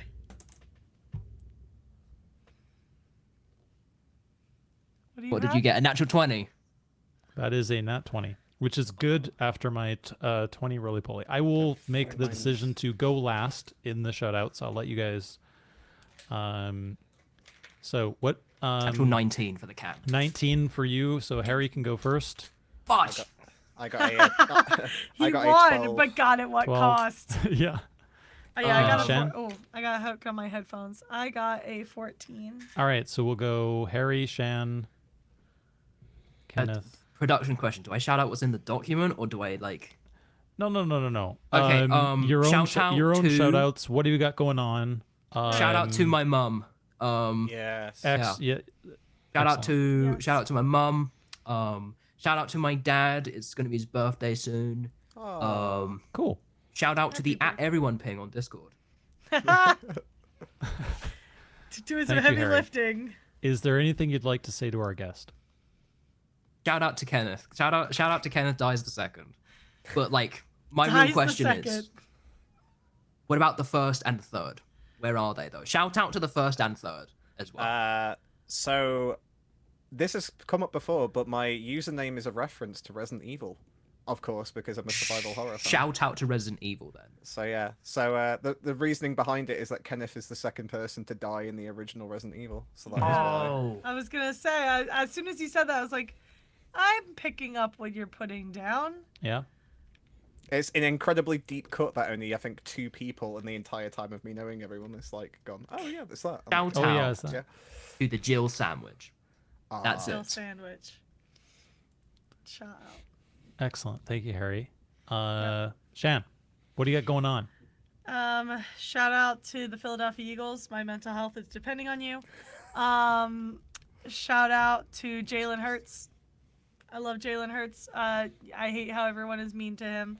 I will always love him. I will never listen to any slander. That's my man. He's the hottest quarterback in football, and I will take no questions. Shout out to whatever the hell this is. Thanks, Ben. Shout out to Ben. Shout out to Alex for jump scaring me at work. Shout out to I'm trying to think of like funny things. Shout out to my sister's cats, who really could have ruined this for us, but they didn't. They slept the whole time. And shout out to Gritty. Oh, cool. Shout out to The Gritty, dogs? who's Shout out to unafraid to still wave a pride flag in this economy Oh, on his Twitter Yeah. account. Shout out to Gritty. hell yeah. That's my man. Hell yeah. Yeah, and shout out to Cool. Resident Evil, but the out remakes to because I haven't Resident Evil. played the original ones Oh. yet. Remakes. Oh, the remakes. The are remakes great. are good. Yeah. Cool. Kenneth. So, I have been working on a secret project, which I keep mentioning, but I haven't given any actual details out for. This one right here that It's you a can web. see on YouTube. I am going to scroll in so that you can actually Yeah, see some of these I'm gonna items. make my window bigger too. So yeah. Whoa. So, If you double click, it Too goes far. zooms really far in. Yeah. So Pepe Silva. So yeah, Yep. so this is so I have made a supplementary add-on basically for the glossary, because I am in a Vampire the Masquerade campaign, and to basically track all the organizations and people, he used this website which is called Kumu, which is predominantly used for like business, like social tracking and like how companies combine together and how like people combine in the company together. You can use it for other stuff, and he used it to basically as a social map to track everything. And I thought what would be a great idea is to make something where you can track how all of the NPCs, characters, locations kind of all. There we go. Kitty watch. That is perfect There we timing. go. After you said they've been perfect. Hi, Mama. Hi, Mama. Okay. She likes What to do you sit think on about the episode desk. 22? Yeah. Yeah, That's the did real you like 21. it, Adira? I'm gonna hold her just so she doesn't knock anything over. I have 3 full alcohol drinks. Yeah, so I just wanted to make something to kind of show all the connections, because it's hard to keep track when you just look at the glossary. Like, the glossary is fantastic and it's really useful if you're looking for specific stuff, but if you're trying to like visualize where people came from or who's alive and who's dead, not to say anybody's died, spoilers, But yeah, it's I find it's easier for me, especially. I'm very much like a visual person, so I find it easier to like look at stuff and go like, ah, this is how this connects. This is how this connects. So I have done all the episodes up to 21 now. So I've given Doc the link for episode 1. There is also I also have one for episode 13 as well. We'll So bring that obviously up. it'd be spoilers for people if they haven't seen episode 13 yet, but you can kind of see how much the map has expanded from like just from 1 to 13. You can see how many more data points there are. Yeah, is, I won't, what I'll do is I won't zoom in. Zoom in, yeah. But you can definitely see the see how much it's exploded in comparison. how it's exploded. Yeah. So we're now all the way up to 21.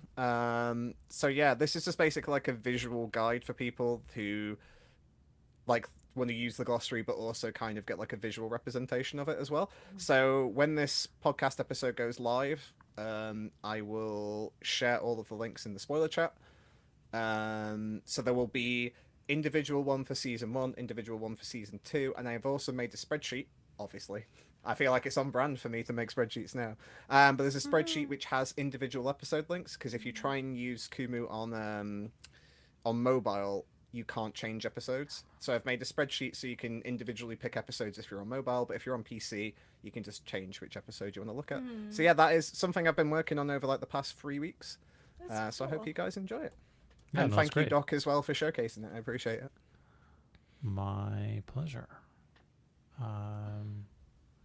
Cool. Yeah. No, I mean, it's great to have additional resources that help people understand relationship between things, etc. It is kind of a deliberate choice right now in the glossary to not have it be a living document and modify entries. It's really hard to keep spoilers under control with that. So I'm glad that other people like yourself are taking the data that we've got there and finding out different ways to visualize and work with it so that people can get something more out of it. So that's cool. For me, thank you very much, Kenneth, for being our first guest. Yes, thank you for coming. I think we stayed on brand with the watch party vibes, which is great. Thank you again to Shan and Harry for being here and co-hosting Doing it for the with me, content. and once Anything again for it. doing it for the content, and sticking around. We've done 3 of these things now. Long may they continue. And I think that's a wrap. You did it, Adira. If you are not signed up to the Natural Six YouTube or Patreon, I don't know what you're doing with your life. Join us. Do that. Join us. Congratulations for listening to this entire episode. Yeah. Thank you guys so much for having the patience to listen to us talk for Yes. this long every and episode. yeah, Patreon, you can get the cocktails. You can try and fix. You can try and fix the hypnotic gaze. Try and fix Radiant. Don't. It's not worth it. Yeah. He needs to fix himself first. He does. But you can still try and fix him. Oh no. Try and Right. fix them. You can view all the there's lots of fun stuff on the Patreon. You know, you get to view stuff early. Mm-hmm. You get to like view exclusive stuff, cool like diary entries. No, You Definitely. get clacks. everything. Yeah. It'll You get make clacks? everything make sense if you get clacks. Yeah, I just want to say as well, this is me being a bleeding heart now, but like I've never wanted anything to succeed more than this. Like you guys have mentioned this before, but like Critical Role and other stuff kind of passed me by. I was like, there's no way I'm ever catching up. And I can't catch up. was like into Oxventure. I need to get back into it. I got to like end of season 2, and then like other stuff came up, so I need to get back into that. But like I'm so happy that I was able to get into something that's like grassroots, like from the start, and like be there straight away to like enjoy the content and enjoy the community. Like you guys are all amazing. Like thanks again you guys for like making this podcast, because it's awesome. But I want this to succeed so much, and like it doesn't worry me, but it's like sometimes when Holly gives us the truth, which is like, we're still, it's not, everything isn't doom and gloom, but like it's still in the balance. I'm always like, please, if you love this show, just even if you can only do like the pound tier, like like the minimal tier on Patreon, if you love this show, just try and do whatever you can, because we want this thing to long continue till the rest of time. We definitely do. It's and you don't have to subscribe to the Patreon in order to make a difference here. Yeah, 100%. Other people that you can introduce, liking and subscribing and interacting with the videos, the public videos, etc., does go a long way for the algorithm. I have seen multiple people on the Discord recently, in particular, saying hello. Hey, I found this because it showed up on my recommended videos, and that is a big thing. So even if you're not able to support by giving money directly, you can definitely support by giving your attention and your time and your engagement. So, cool. I think that's a wrap. Hey. I think it is. Thank you very much, everybody. Bye, guys. Thanks, guys. I'm gonna do the Bye. outro Yeah. Yes. Ciao. Watch me. Bye.